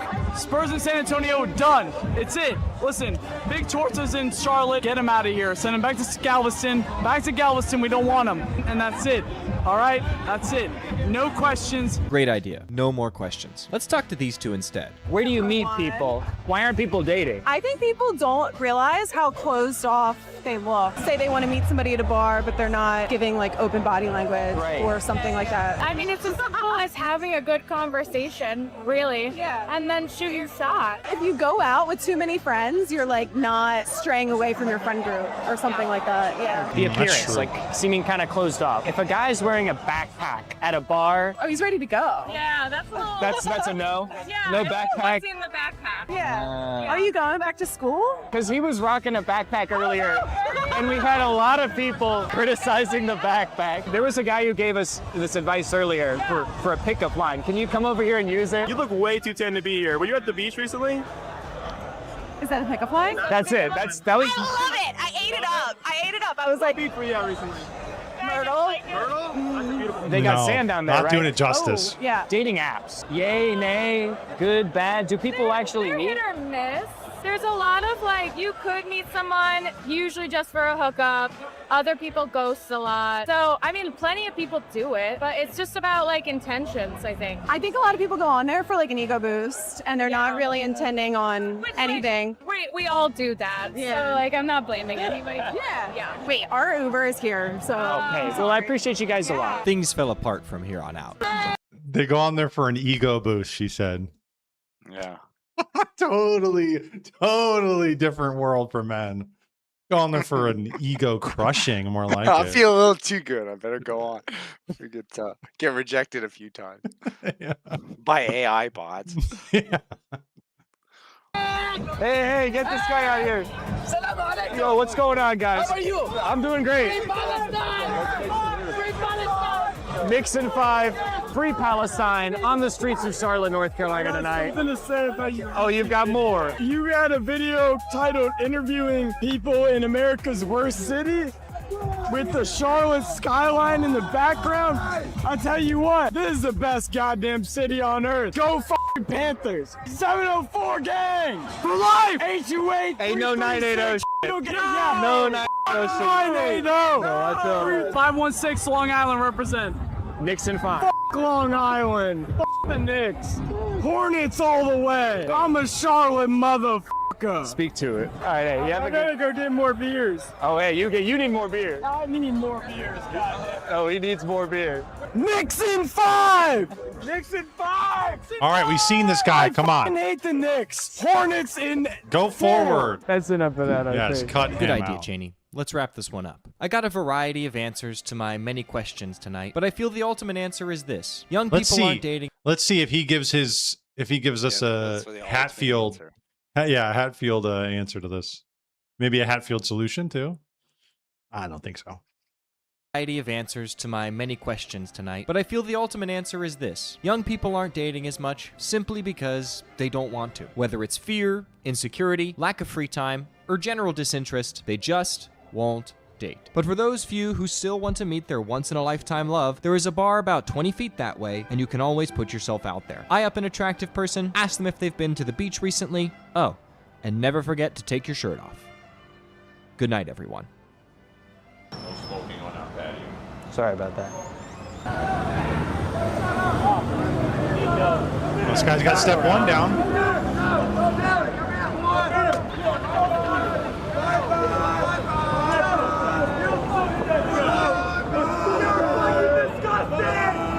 You're fucking disgusting! Go back to India, motherfucker! Go back to India! Go back to India, bro! Good job, bro! That is not a good look. One's for all the people who made it happen. Putting these again at the end because I'm shameless. Also, I have a Patreon now. I will be uploading the interviews that don't make...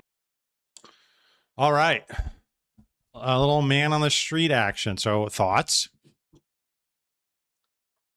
Honestly, well, one is that this topic is evergreen, right? Yep. You could jump back and you could find a video from the 1980s of someone walking around, talking to people on the street. So what's wrong with dating these days? So what are women looking for? Because it's like, just a bunch of animals, right, out there trying to mate. And so like there's that aspect. But at the same time, they're going to be saying things like, oh, well, I think Vietnam really blah, blah, blah. And here they're saying, oh, I think it's AI and it's a dating It's app. the Manson And it's like, family. but I lean more towards analyses like Hatfield's because it is evergreen, Comprehensive. something deeper. They're deeper, right? It's more in the nature and biology and stuff. And and so I think Schopenhauer talks about that too, right? Like things like he says, take an attractive person. You have two people, right? You start saying, well, what aspects are attractive? And one of the huge ones is if they walk with a gimp, if they have a limp, they get knocked down so far, right? You have a really attractive person, but they broke their leg and now they're hobbling, versus someone who's kind of attractive. Cane, it's though? like A What's cane that? could be sick. You said a king? A cane. If you walk with a cane, that shit could be fucking pimp No, status. but with a limp though, like I don't know. I think it's true. Like if you picture someone that you No, know that's I get what you're saying. attractive, and then I was being cheeky. Go ahead. yeah. But it's like, but these are things that's if that's true, which I think it is. That's like animal level, right? We're it's like their bone is broken, and so we have this sense that they're not something that you want to deal with, but clearly with medical tech that like it's just a temporary thing. They just, Yeah. they stepped on a nail, whatever, right? But it triggers something on a, an evolutionary level. And so, I don't know. One really big thing, and this is for goes for friendships as well. If someone like these guys are out there saying, "How do I get a girl?" or "How do I get a guy?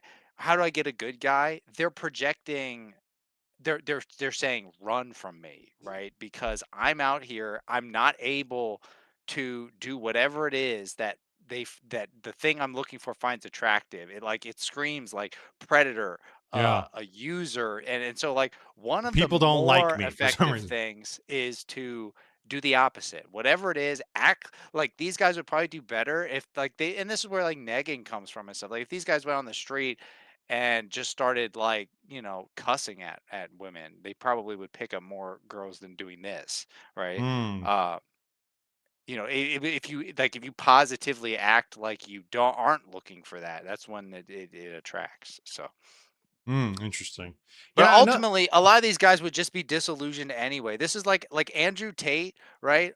They say, "Oh, guys who play video games are just chutting out." It's like literally Andrew Tate is like, "I have 7 wives. I'm a multimillionaire. I drive Bugattis, right? I'm fit." And he says, I don't know if you saw the clip. He's like, "All I want to do is like play Mario Bros with with my brother in the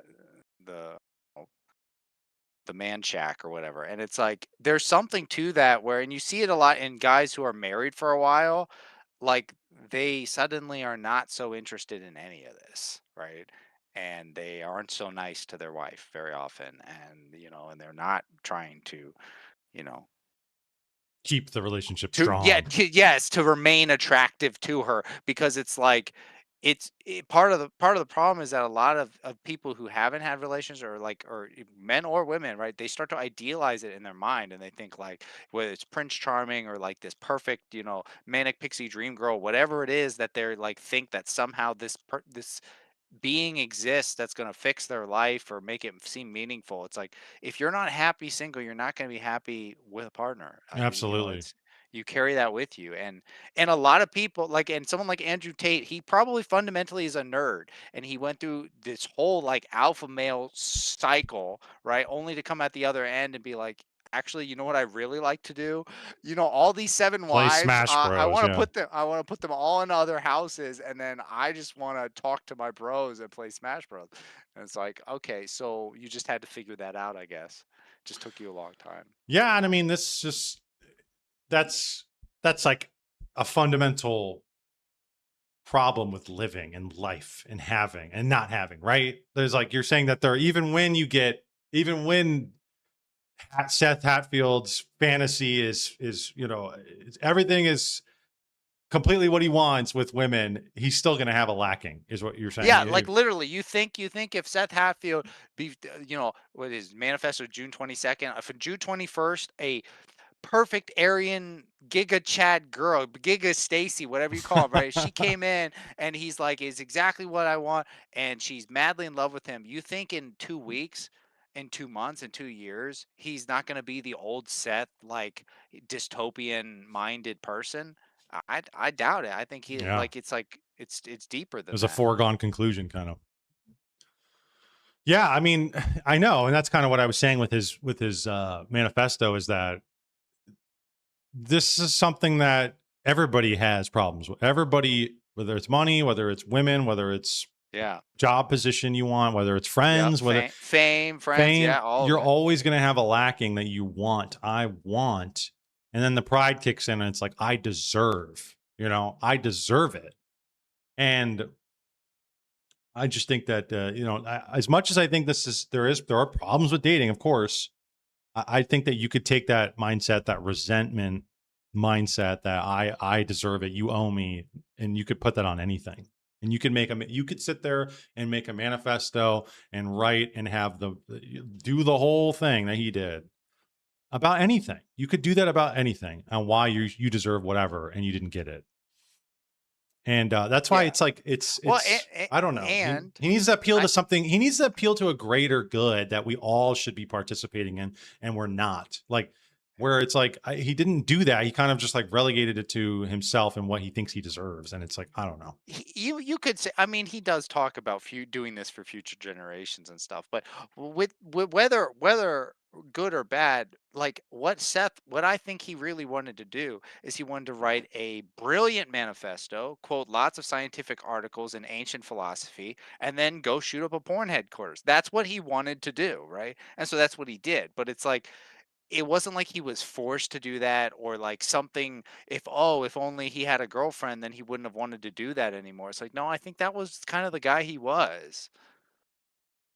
So what I And mean, this too, this is something he missed, right? When he talks all about the hypergamy in biology and the sexual dynamics, there's other dynamics in biology too, right? Like defense of a tribe or defense of a village. And once those start, like when men all of a sudden all go to war, it's like there's something there that has been evolved into us over thousands of years and it triggers. And in the same way, like if he gets it triggered in him, I want to purify my village. It's like that's a desire that is, like he basically describes it. It's like even more pleasing than sex, right? Like I derive pleasure by destroying this bubble, this system.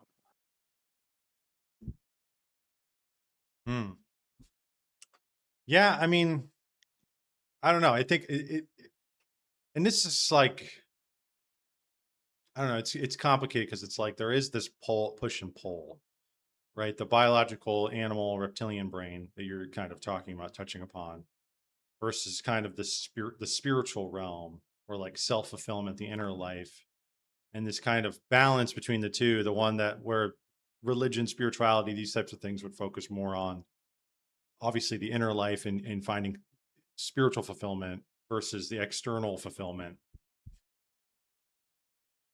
And when you go too far on one side, the physical, the material, I think you'll, like we've been saying, you'll always find something that you do not have. Isn't that what, but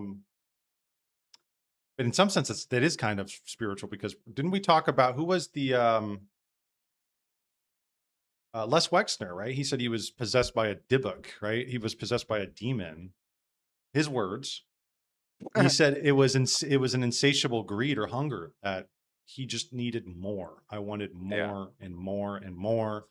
And we're supposed to like the church, Christianity, the religious world is supposed to be kind of a guard and check on those spiritual drives to balance you out, to be like, well, it's not going to be you just consuming the whole world and everything.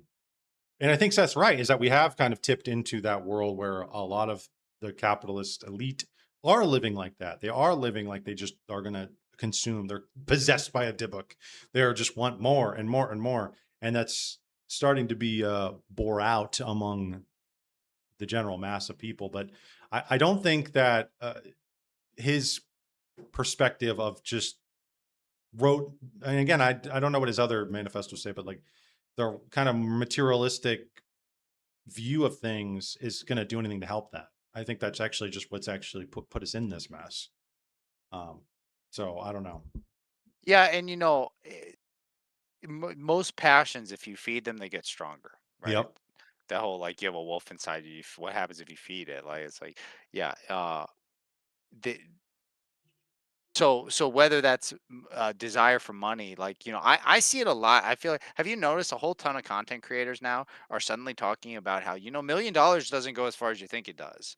Actually, I live like Mr. Beast was like, actually, I don't really have any money at all, right? I'm actually negative money, and you think I have all this money? I don't really have all this money. Nick Fuentes was talking about, Tim Pool's talking about it. It's like, I don't know, I feel like it's like because these people, when they have a little bit of that money itch and they start getting money, they start getting rich, they never feel rich. They just feel like the next stage of poor. Like it's like they go, oh, if only I had, 100,000. Then they get 100,000. They go, oh man. But they look at millionaires. They, 100,000 doesn't really go that far when you compare to a millionaire. And then they get a million. And they say, a million sounds like a lot, guys, but like compared to like, there's people out there with 100 million. They can really do what they want, and it never ends.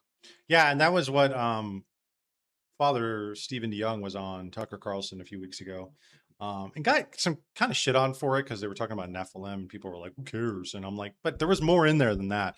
And one of the things he talked about was he talked about the process of demonic possession, right? And how people, like you said, feeding the passions, feeding into the sin, feeding into these things.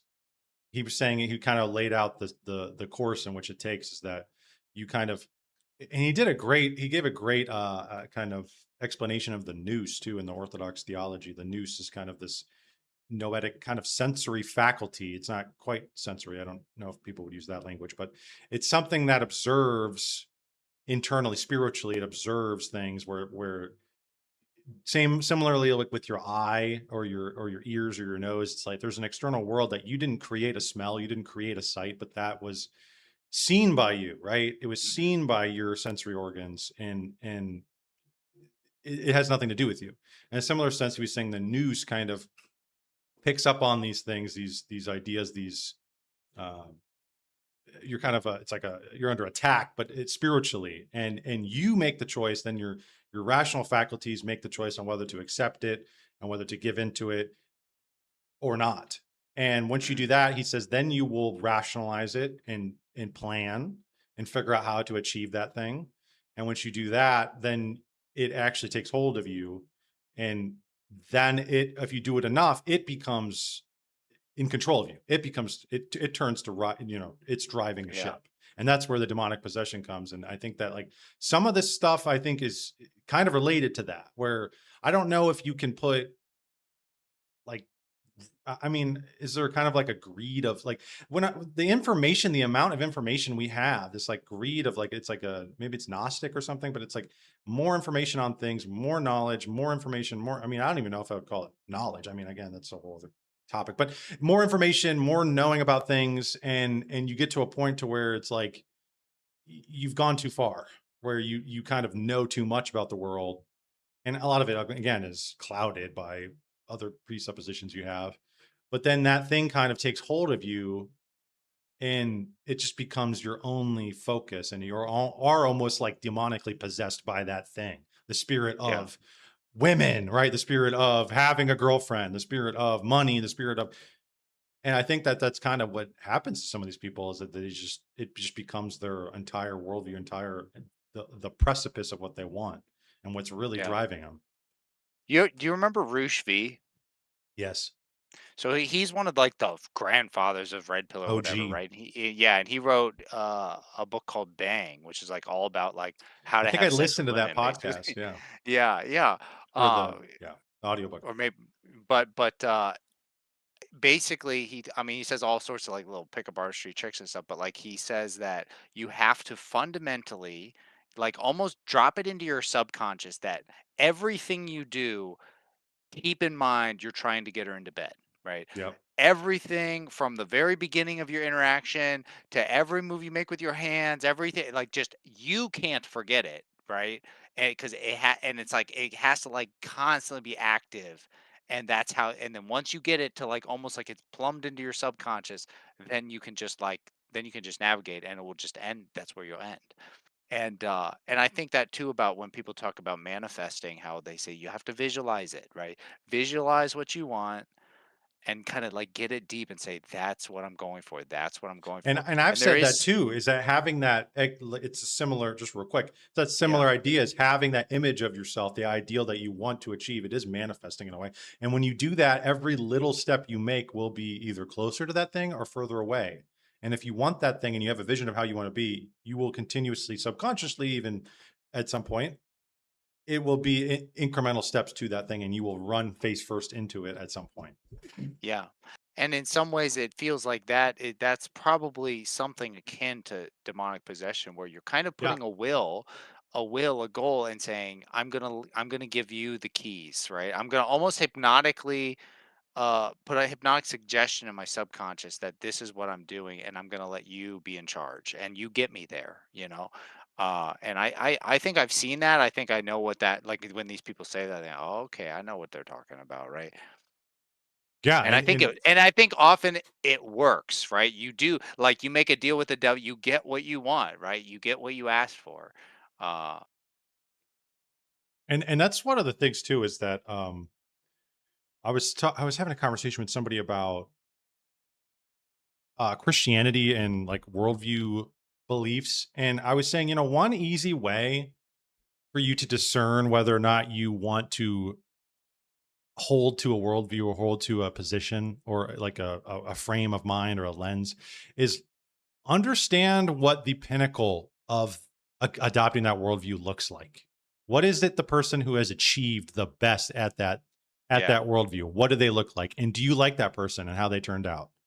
Yeah. And because so often people will talk to me about work and working really hard and climbing the corporate ladder. And I look at the CEOs and I'm like, dude, these people are like psychopath, cold blooded, crazy people. I'm like, these are not people I want to embody.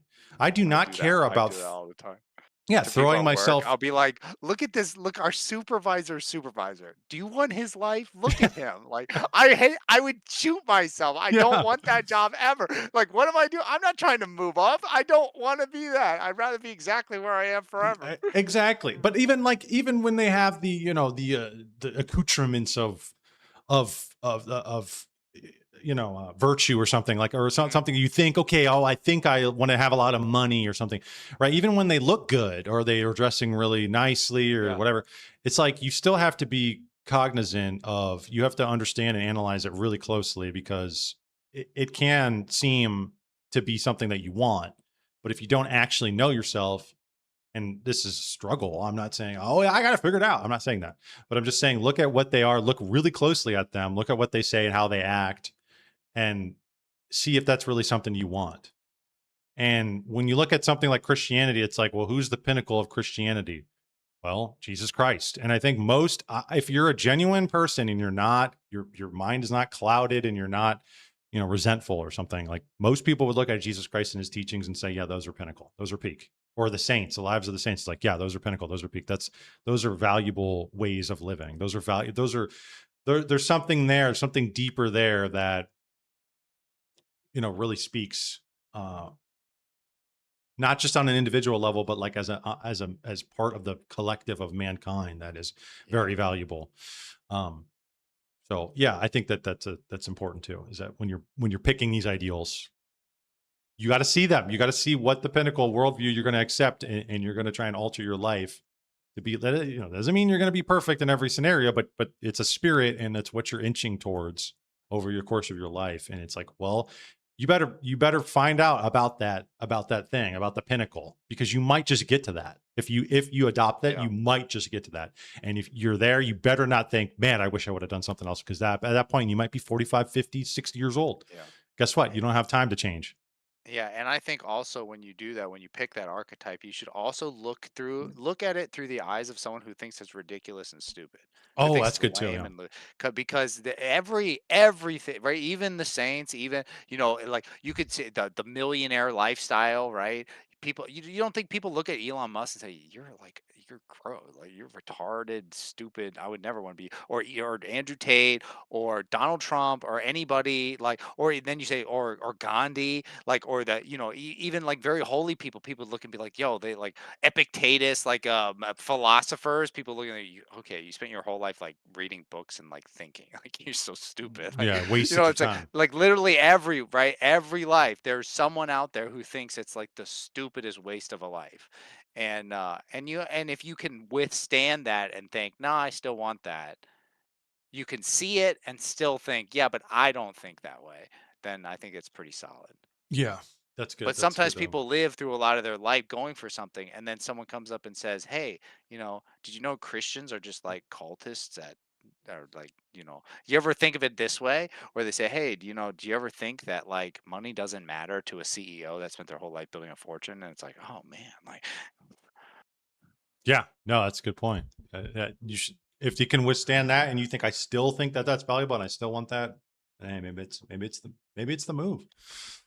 But you gotta, it's like a lot of people aren't even aware of that. I mean, like they're not even thinking like that. I don't even really, they end up falling into a worldview or a system or a way of living that might not even be leading into the path that they want, or to the path that they're even thinking they're on. But and B, it might be that they know like the general gist of where they're going after, but once they actually get there, because I think a lot of times people get there, then they go, like you're saying, Andrew Tate, like, oh, once you got there, you're the Jija Chat of all time.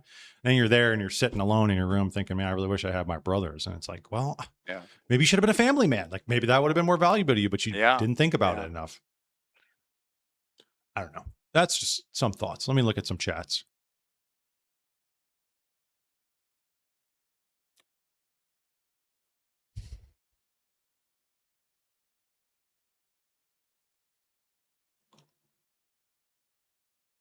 Like most people make good looks their standard for human value, period, even in non-sexual relationships. You think that's true? Me? Yeah. That was Alexandra said that. Many or most people. I probably wouldn't say most. I maybe would say many. Good looks are standard for human. Well, and it's like it is very. It. One thing is people grow out of that because, and there's a natural element to that. People are more concerned about their social presence and their looks when they're younger, and in their partnering for life, right? They're finding mates and they're breeding and they're trying to like move up the social hierarchy, whatever. So they care a lot more about that when they're younger. So to say most people, I don't agree with that because older people don't care, not very much. Yeah, and that's a good point because again, all this is basically taking into account that stage is that look stage. Yes. And that stage again, I'm not saying it doesn't have its place and it's not important, but what are you going after, right? Like, what is your worldview and mindset when you're in? Are you trying to be together for life, or are you just trying to get pussy? I mean, really, is that it? Well, if that's it, then Roosh V's your guy, and you have to have that mindset. And Seth Hatfield life is what it is. And I would add one more thing, which is that on that guy walking around on the street, he's talking to all these people, and they all, he looks like he doesn't have a real active romantic life, but they maybe do. And it's like, what the main difference I see there is that they're all out drinking and doing substances. Yep. And there's two things. One is that no matter what the evolutionary, Seth, the genetics and the 2,000 years of evolution, like, yeah, well, but if you get them drunk or high, all that doesn't apply anymore, right? Like, you could just knock them out and then it doesn't do anything, right? The other thing also is that actually some of the evolution that has happened with alcohol, right? And so there may be elements of. I was thinking the same thing. It may be particularly hard to end up in bed with somebody without alcohol in the modern day because people have evolved to kind of be extra strong against that because alcohol was present throughout human history. I don't know, that's a possibility, but yeah, generally though, this is why you see the people who are most hyper nymphomaniacs or pimps or whatever, they hang around houses. They are not going to spend their time learning game, right? They're going to go to the bar. That's where they're going to go because it's way easier. It saves way. You want an R strategy, hypergamous male. It's going to be way easier and faster to just slip a girl a Mickey or get her drunk, which is, talk about Elijah Schaefer and like, it's like, that's what the elites, that's what Epstein did, right? Like it's a way easier to just way do more that efficient than it is to play some huge psychological game. Yeah. And I was thinking too, we were talking about what is the outcome and what you're after. Like, again, if people are after kids, this is only one stage, right? The attraction process is only one stage of that. There's also other things you need to cultivate. And I was watching a podcast recently, I can't remember what it was, but they were talking about the 3 stages of womanhood. They were saying it was maiden, mother. Yeah, it was mother, maiden, and matriarch is what they said. They said these are the stages of a woman that they're naturally go through, is that you're a maiden and you're beautiful and all this stuff, and then you have kids and you're a mother, and then you become the matriarch, and all these different positions of women in society had their roles, right? They very much had special roles. Yeah, young women, obviously fertile and beautiful, right? They play their own role, like which just on its face, you like to have beautiful young women around and you like for them to have kids, right? And the mother taking care of the kids, being a motherly figure, taking care of the household. And then the matriarch, where she doesn't have her kids anymore, it's like she would expand that motherly role to her community, to her church. And a lot of they talked about how the matriarchs in their church do everything. They are the social glue. Cooking casseroles, yeah. Yeah. And they take care of everybody. They take care of the church. They take care of, and they said, it's funny because you look at those women, that one, the older women, the MILFs, if you will. Yeah. It's like, that lady had a lot of work done, right? The one lady, Yeah. It's like she's trying to hold on to desperately that maiden phase of her life. And I'm not saying, okay, once you're a mother, you got to be ugly. I'm not saying that necessarily. I don't know. Maybe she has kids. Maybe I don't know. But I'm just saying that there is a thing where a lot of women, even women who are in their matriarch phase, like Kris Jenner or something, right? They are trying to hold on to that maiden phase. And it's like, it is like it plays into that mindset where it's like only looks matter, only the physical matters. You're not in the matriarch role. You do not, the social glue of our community. We don't care about that. All I care about is mogging, right? All I care about is the looks. And I'm going to try and hold on to this phase for dear life until I die. And you go, that is a complete waste. It's a complete waste. You're missing out on other things you need to be doing, like raising kids and helping the community.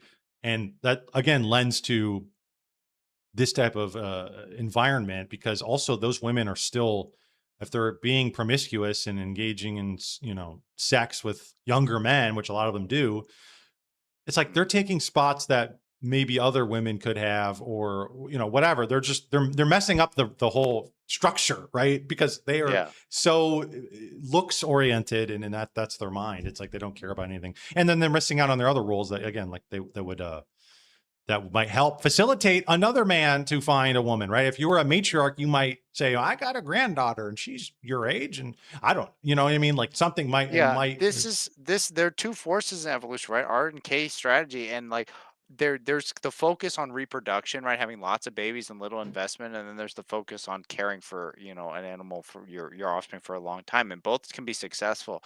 But the R strategy, the massive reproduction focus, is better in an environment where resources are abundant, right? Because have 1,000 babies and then let them live, and a lot of them are going to live if there's a lot of food. But in an environment where it's a desert, they're all just going to die, right? You actually need to be the one to, kangaroo pouch style, keep them alive, care for them. And so right now, I think we do see a hyper focus on that. Just there is an emphasis on sexuality, right? And this reproductive stage and this youthfulness, because it's like in America in the West right now, it's like resources are abundant, right? Like everything's fine. But if things started getting bad, if things started getting hard again, you'd see more of that. Like you got to have a community. It matters if if you're a responsible elderly person, or if well, if you're loyal, if you take care, if you take care of your children, or if you just have a kid and bounce, I mean, do you think that because like you were saying earlier, people are going to be maybe, well, you said secret societies, but I mean, in kind of implied in that, you're saying that people are going to band together more. You think that that's going to be the outcome of all this disarray? Okay. Well, I think that is the reaction. Actually, I think that and you'll see they'll be slightly awkward. They'll be less, I want to say awkward, they're less sexy, right? K strategy, elephants are less sexy than rabbits. It's like they will be people that will start to band together because that's their evolutionary strategy, and they'll start to pool resources and form communities because that's what they do, right? And they'll be more loyal, and they'll have less of that, just like all this broken connections and relationships all over the place, more monogamy. That's and good. it'll be an effective strategy as things get worse, right? And then all of a sudden, all these other people be like, "Oh, actually, I need to join a group," and they might be like, "Nah." They'll go to the Averroes group and they'll be like, "Nah, you've been with a black man, nah." And then they go to the neo pagans and they'll be like, I don't know. You seem like I don't know what it would be there. Christian or something, Or Christianized. you're not natural. You took too many, like you have Botox and stuff, and like we only believe in natural stuff.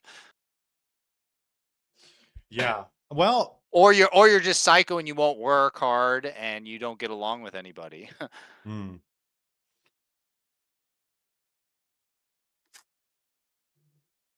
Let me just read some of these. Alexandra says there's nothing wrong with that either. It's just repeatedly surprising me to just how many people's value their looks as their top priority. Like most people make good looks their standard for human value, period, even in non-sexual relationships. Okay, she said it's attractive to say that you value deeper qualities in looks, but it's also attractive to exclusively date hotties. So most people seem to try to do both. Yeah. Marie says, I think someone who is intentionally good looking can become not as attractive if they're mean and have bad morals.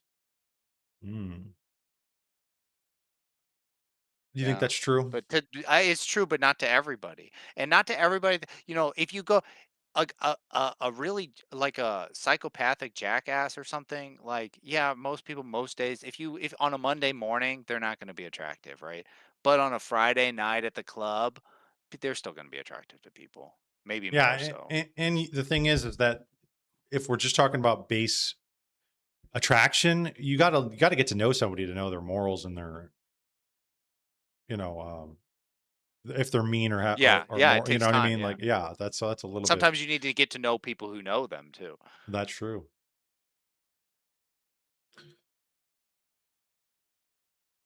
Like what I'm saying is that I grew up thinking what you say is true, but then realized that it really isn't. Alexandra's speaking to Marie. Most people just care about looks most of the time. Oh, interesting. She sold a bill of goods.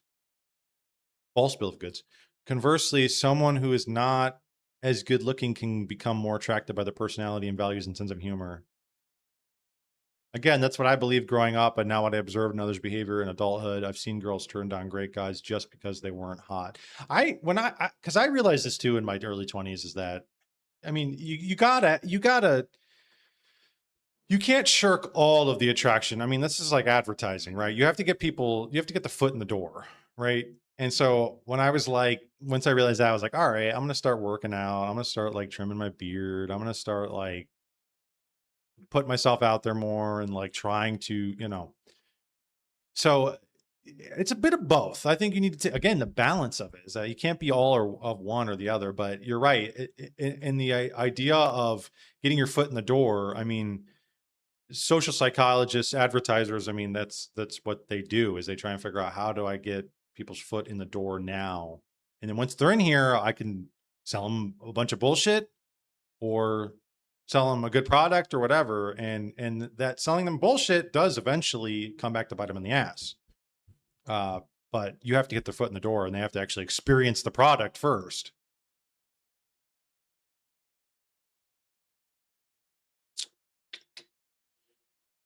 I don't know. Can you see chat? Yeah, I can. Okay. I pull up on my phone. If you see any, chime in. I'm just kind of reading through some of the conversation. Yeah.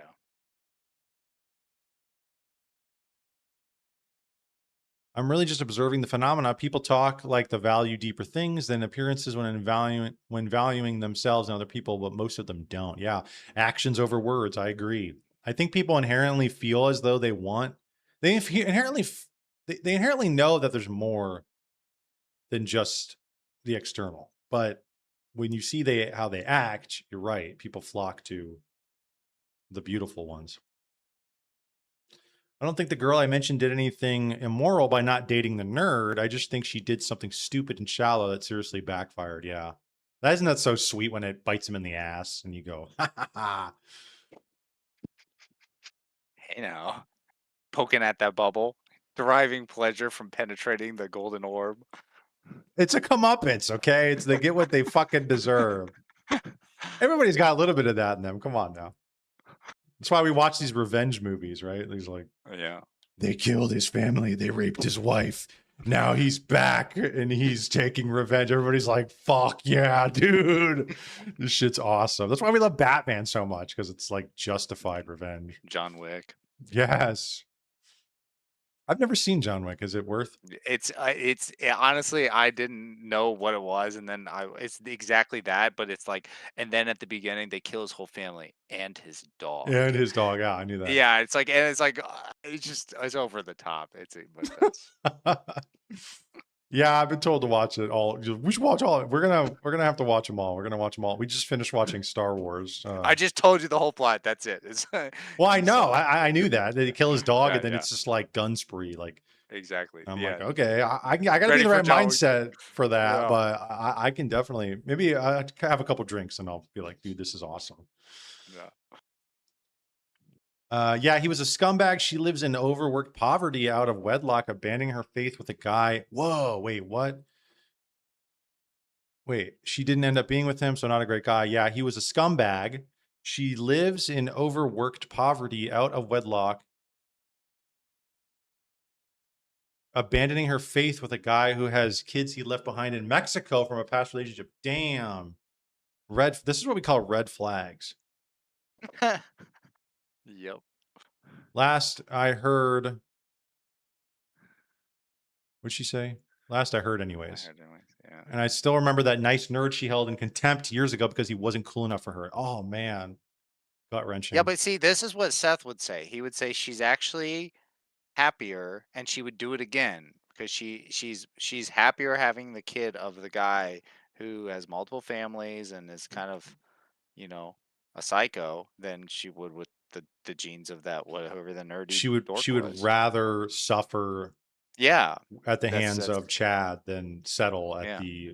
the And roses of the simp. I don't know. I mean, as I like to consider myself a fairly compassionate guy. Like I get it.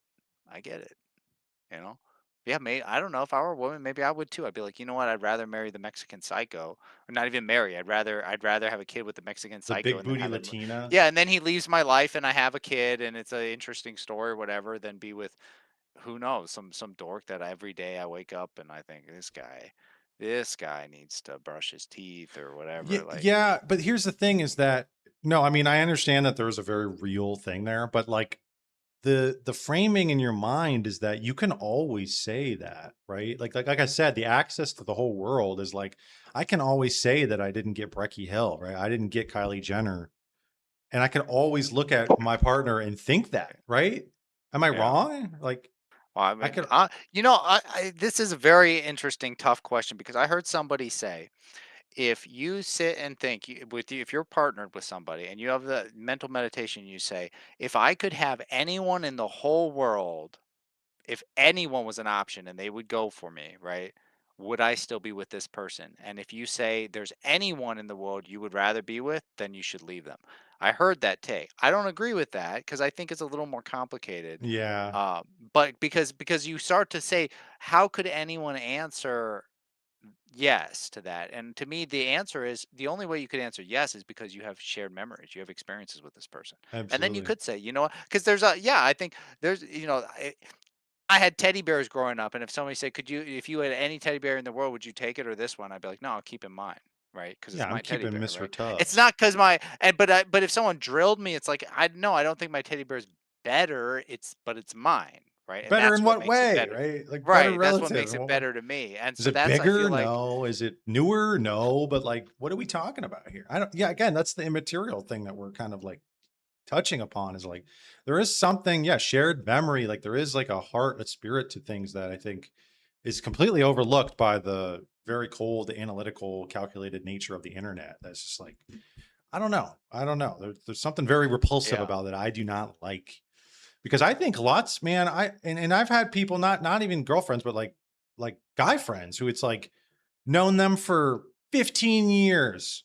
I think of so many, and it's like I've had buddies of mine just dip out on me, and I'm like, how could you do that? Like, I know, I mean, like, I'm not people though. I'm not perfect, okay? Like, unless there's like a real like, okay, I'm like a fentanyl addict or something. You know what I mean? Like maybe like I'm not saying that people don't change and people get worse or something. Like I'm not saying that, but it's like when on all accounts I'm the same dude. It's like you just are like, and you're the same guy. You just I don't know. It's just weird. It's like I'm not saying there isn't ever a scenario in which you need to break up with somebody for 50 years, of course, but I'm always just hesitant. I'm always like, man, we've had a lot. We've been through Yeah, a no, lot I together. agree with you. You know, and I think that sometimes people will be like, "Oh, I'm a super loyal person, but you change. You're not the same person." And I think, Let's well, one cope. thing I know is that I am the same person, but I don't know about that loyalty thing you said, right? Right. Like, signs would say that I am the same person, and you're actually not that loyal, is what it is. And It's same with family too, man. It's like mm, you especially family members you don't see after a while. Like, man, like you see them and you're like, dude, do you remember like going to grandma's house? Do you remember doing? And they're like, yeah, and you're like, dude, like I miss you. It's just tough. But some people don't. They don't. I mean, maybe they do. Maybe once they experience it, they're like, damn, this rocks. But like, maybe they just don't think about it and don't. They just keep trucking along. I guess I don't know. you know how I view. I say, people can go separate ways, right? People can drift, Sure. but if we were close, if we were tight, don't ever treat me worse than you would treat a stranger. That's how I feel about it. Like, if you know what, if I meet you on the street and you'd be like polite to me just like you would like that is like the minimum. But if you when you have a relationship go sour and then it's like we had 5 good years and now suddenly you treat me like I'm a villain, right? Or you won't talk to me, right? You treat me worse Wasn't than you there a do a song about stranger. this? I don't know, probably Somebody that I thousands. used to know. Mm, One hit wonder, Gautier. yeah.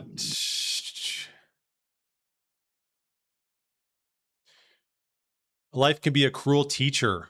Yeah. She may someday think back on the guy and think Harsh differently. mistress. Yeah. He may someday realize he dodged a bullet. Yeah. Adorable Waffle says, well, everyone is trying to mog now because it for sure increases social status.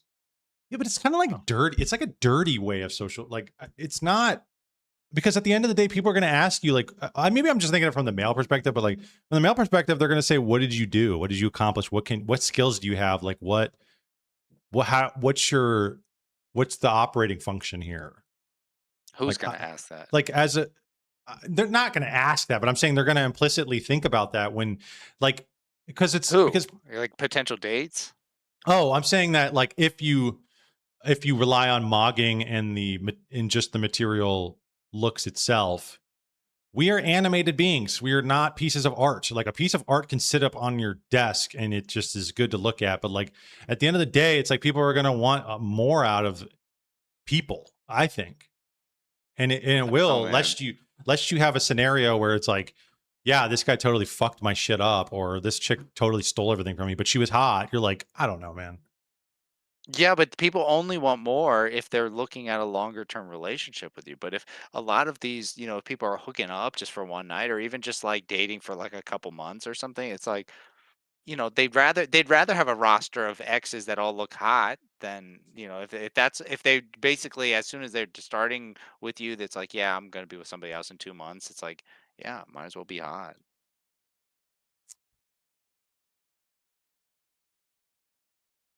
Aren't we already in those hard times? You'd think people would be valuing good parents, potential responsible family types rather than just looks, but that's not what I see. Oh, I think that was towards You you. Yeah, but you do see it in the conversation. That's what all of the talk right now, like even this video, I asked Gen Z why nobody dates. The talk right now is like this kind of what should people really be caring about, right? What is really important, Everybody's and all over the and place. what's yeah, right. But it's like they're kind of. I think we're basically there. We're transitioning from it going from the common discourse into actual living. I see it with people. I know a lot of people where it's like they will say like, uh, you know, like they match on Tinder and they ask them two questions. They're a dude and they'll ask the girl two questions and they'll be like, oh well, if you have a tattoo, I'm not interested or something like that, right? Like that's happening now. So that comes from this sort of discourse. There are lots of struggling people and weird broken relationships already, but then I suppose a key problem there is that sex has been separated from family, culturally speaking, right? But biologically, they're still connected no matter what people try to do. So you have people applying no healthy evolutionary long-term survival values to their sexual partners, then feeling surprised when they end up in horrible long-term survival situations. Interesting. She's saying because these two things are not connected anymore. They've been kind of again, because of the high capitalism, the technology of I would say the birth control pill, women we're just both like floating. God connected sex and family. We cannot separate them no matter how hard we try. That's another black pill, recognizing how few people actually invest in relationships they claim to value and you believe them. As soon as it gets the least bit inconvenient or laborious for them, they just walk away. Just wow. Yeah, it's just weird. It's like you're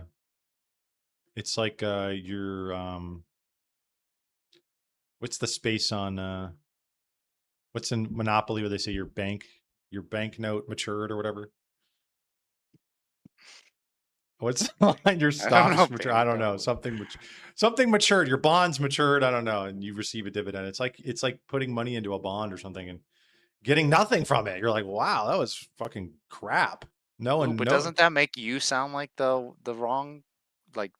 wrongful party there? Doesn't Why, it if sound I like you're didn't? saying I invested into this relationship and I never got anything out of it? Like that makes it sound like you're the one who's looking for some sort of like because someone could say, well, you were a friend to me for 2 years and I was a friend to you for 2 years. That's what you got out of it, right? I'm saying that that like to walk away from it, you clearly saw some value in it, right? But to just walk away and cut it off cold turkey is like, it just seems like there is, and maybe maybe the monopoly wasn't the greatest analogy, but you know, we're not even, you know, you put the time into it and it's not even like it's not, you're just cutting it off. I don't know. That's Yeah, no, it's maybe the interesting. Yeah, investment wasn't the great. I think I have more like avoidant tendencies. So some of this talk, it's like I relate to some of that where but for me, like like I said, it's always been just I always try and leave on good terms. Like I don't try and harbor a grudge against anybody, right? But that Yeah. doesn't mean that I necessarily stick around. Alexandra says, no, it's more like I invested in this relationship because I thought it was real and you told me it was real. And now I'm finding out you were lying and gaslighting the whole time. Oh, maybe that's more. I don't know. But I don't know. I'm saying that the thing that was supposed to be fruitful is cut off cold turkey. It almost seems like, what was the point of this at all? Like, I'd rather have just not done it at all. I don't know. Yeah, no, I If it's see gonna that. just be like that, like why did we even go through this song and dance at all? Same with marriage. Like people who get married and then divorced after like 40 years or like, Yeah, I know. are you kidding me? You put all that time and energy, you know each other's schedule, you know everything about them, and you're like, I think I can get a better looking guy. I'm 60 and I think I can do better. You're like, are you fucking crazy? That's the type That's of a little shit. different though, because that involves a vow. Like they say they're not going to leave, right? Well, when I'm friends I with mean, someone, I don't know. I don't tell Yeah. them, hey, this is for life, All right? right, Like Mr. Whatever technicality. You get what I'm saying, though. The No, I analogy is do. what I'm It's saying. interesting to me because and sometimes I think that, I listen to this because sometimes I think maybe I've hurt people before by doing that, where I'm like, You're the problem. yeah, I'm like, Get what him. do you think? This is gonna last Seth our would hate lifetime? you. Like, I got nothing against you, but like, And sometimes that, yes, and sometimes I've recognized that in my life. I think, yeah, maybe I should have looked at that differently. You know, maybe that was only for the time. And you know, it's just things you have to figure out in life. Is that I've had, dude, I tell you, one of my first jobs I had, I was working at a gas station. I was 18, and I was really good friends with the supervisor. We would go out and party and like he was awesome. And I like left and I honestly felt like bad. And I was like thinking back on it, I'm like, oh, you sweet summer child, you idiot. But I felt sad. I was like, I don't know. I'm gonna miss his friendship because I know this ain't gonna last. I know we're not gonna hang out after this. yeah. And sometimes you just have to recognize like when it's done, it's done. And sometimes they're ready to pull the trigger and you need to be as well. But like, I don't know. Again, like Alexandra in chat saying is like, well, I don't know. You go 10 years with somebody, it's like, you know, you think that it's maybe a little more than just we met at a job and I'm moving on, I'm quitting. Like, I don't know. There's just something there that I think is a little more substantial, but maybe I'm an idiot for thinking that. Maybe I should just, you know, wander around in the desert by myself. Maybe I should just like totally not have anything and just be like an ascetic monk. I don't know. Maybe, but that's, you know, that's tough. That's tough to do, and I don't know if everybody has that in them. I don't know if everybody who's built for that, but anyways, maybe Richie, maybe you are built for that. Maybe you need to be an ascetic monk. Maybe. I mean, I have friends too. Like, it's not that I don't have anybody. It's just that, but like, No, you're a loser. but I do disconnect from people sometimes. No, you're a fucking loser, dude. You're shutting out on the game all day. Yeah. I'm just kidding. Oh, you could never understand. Only Seth would understand.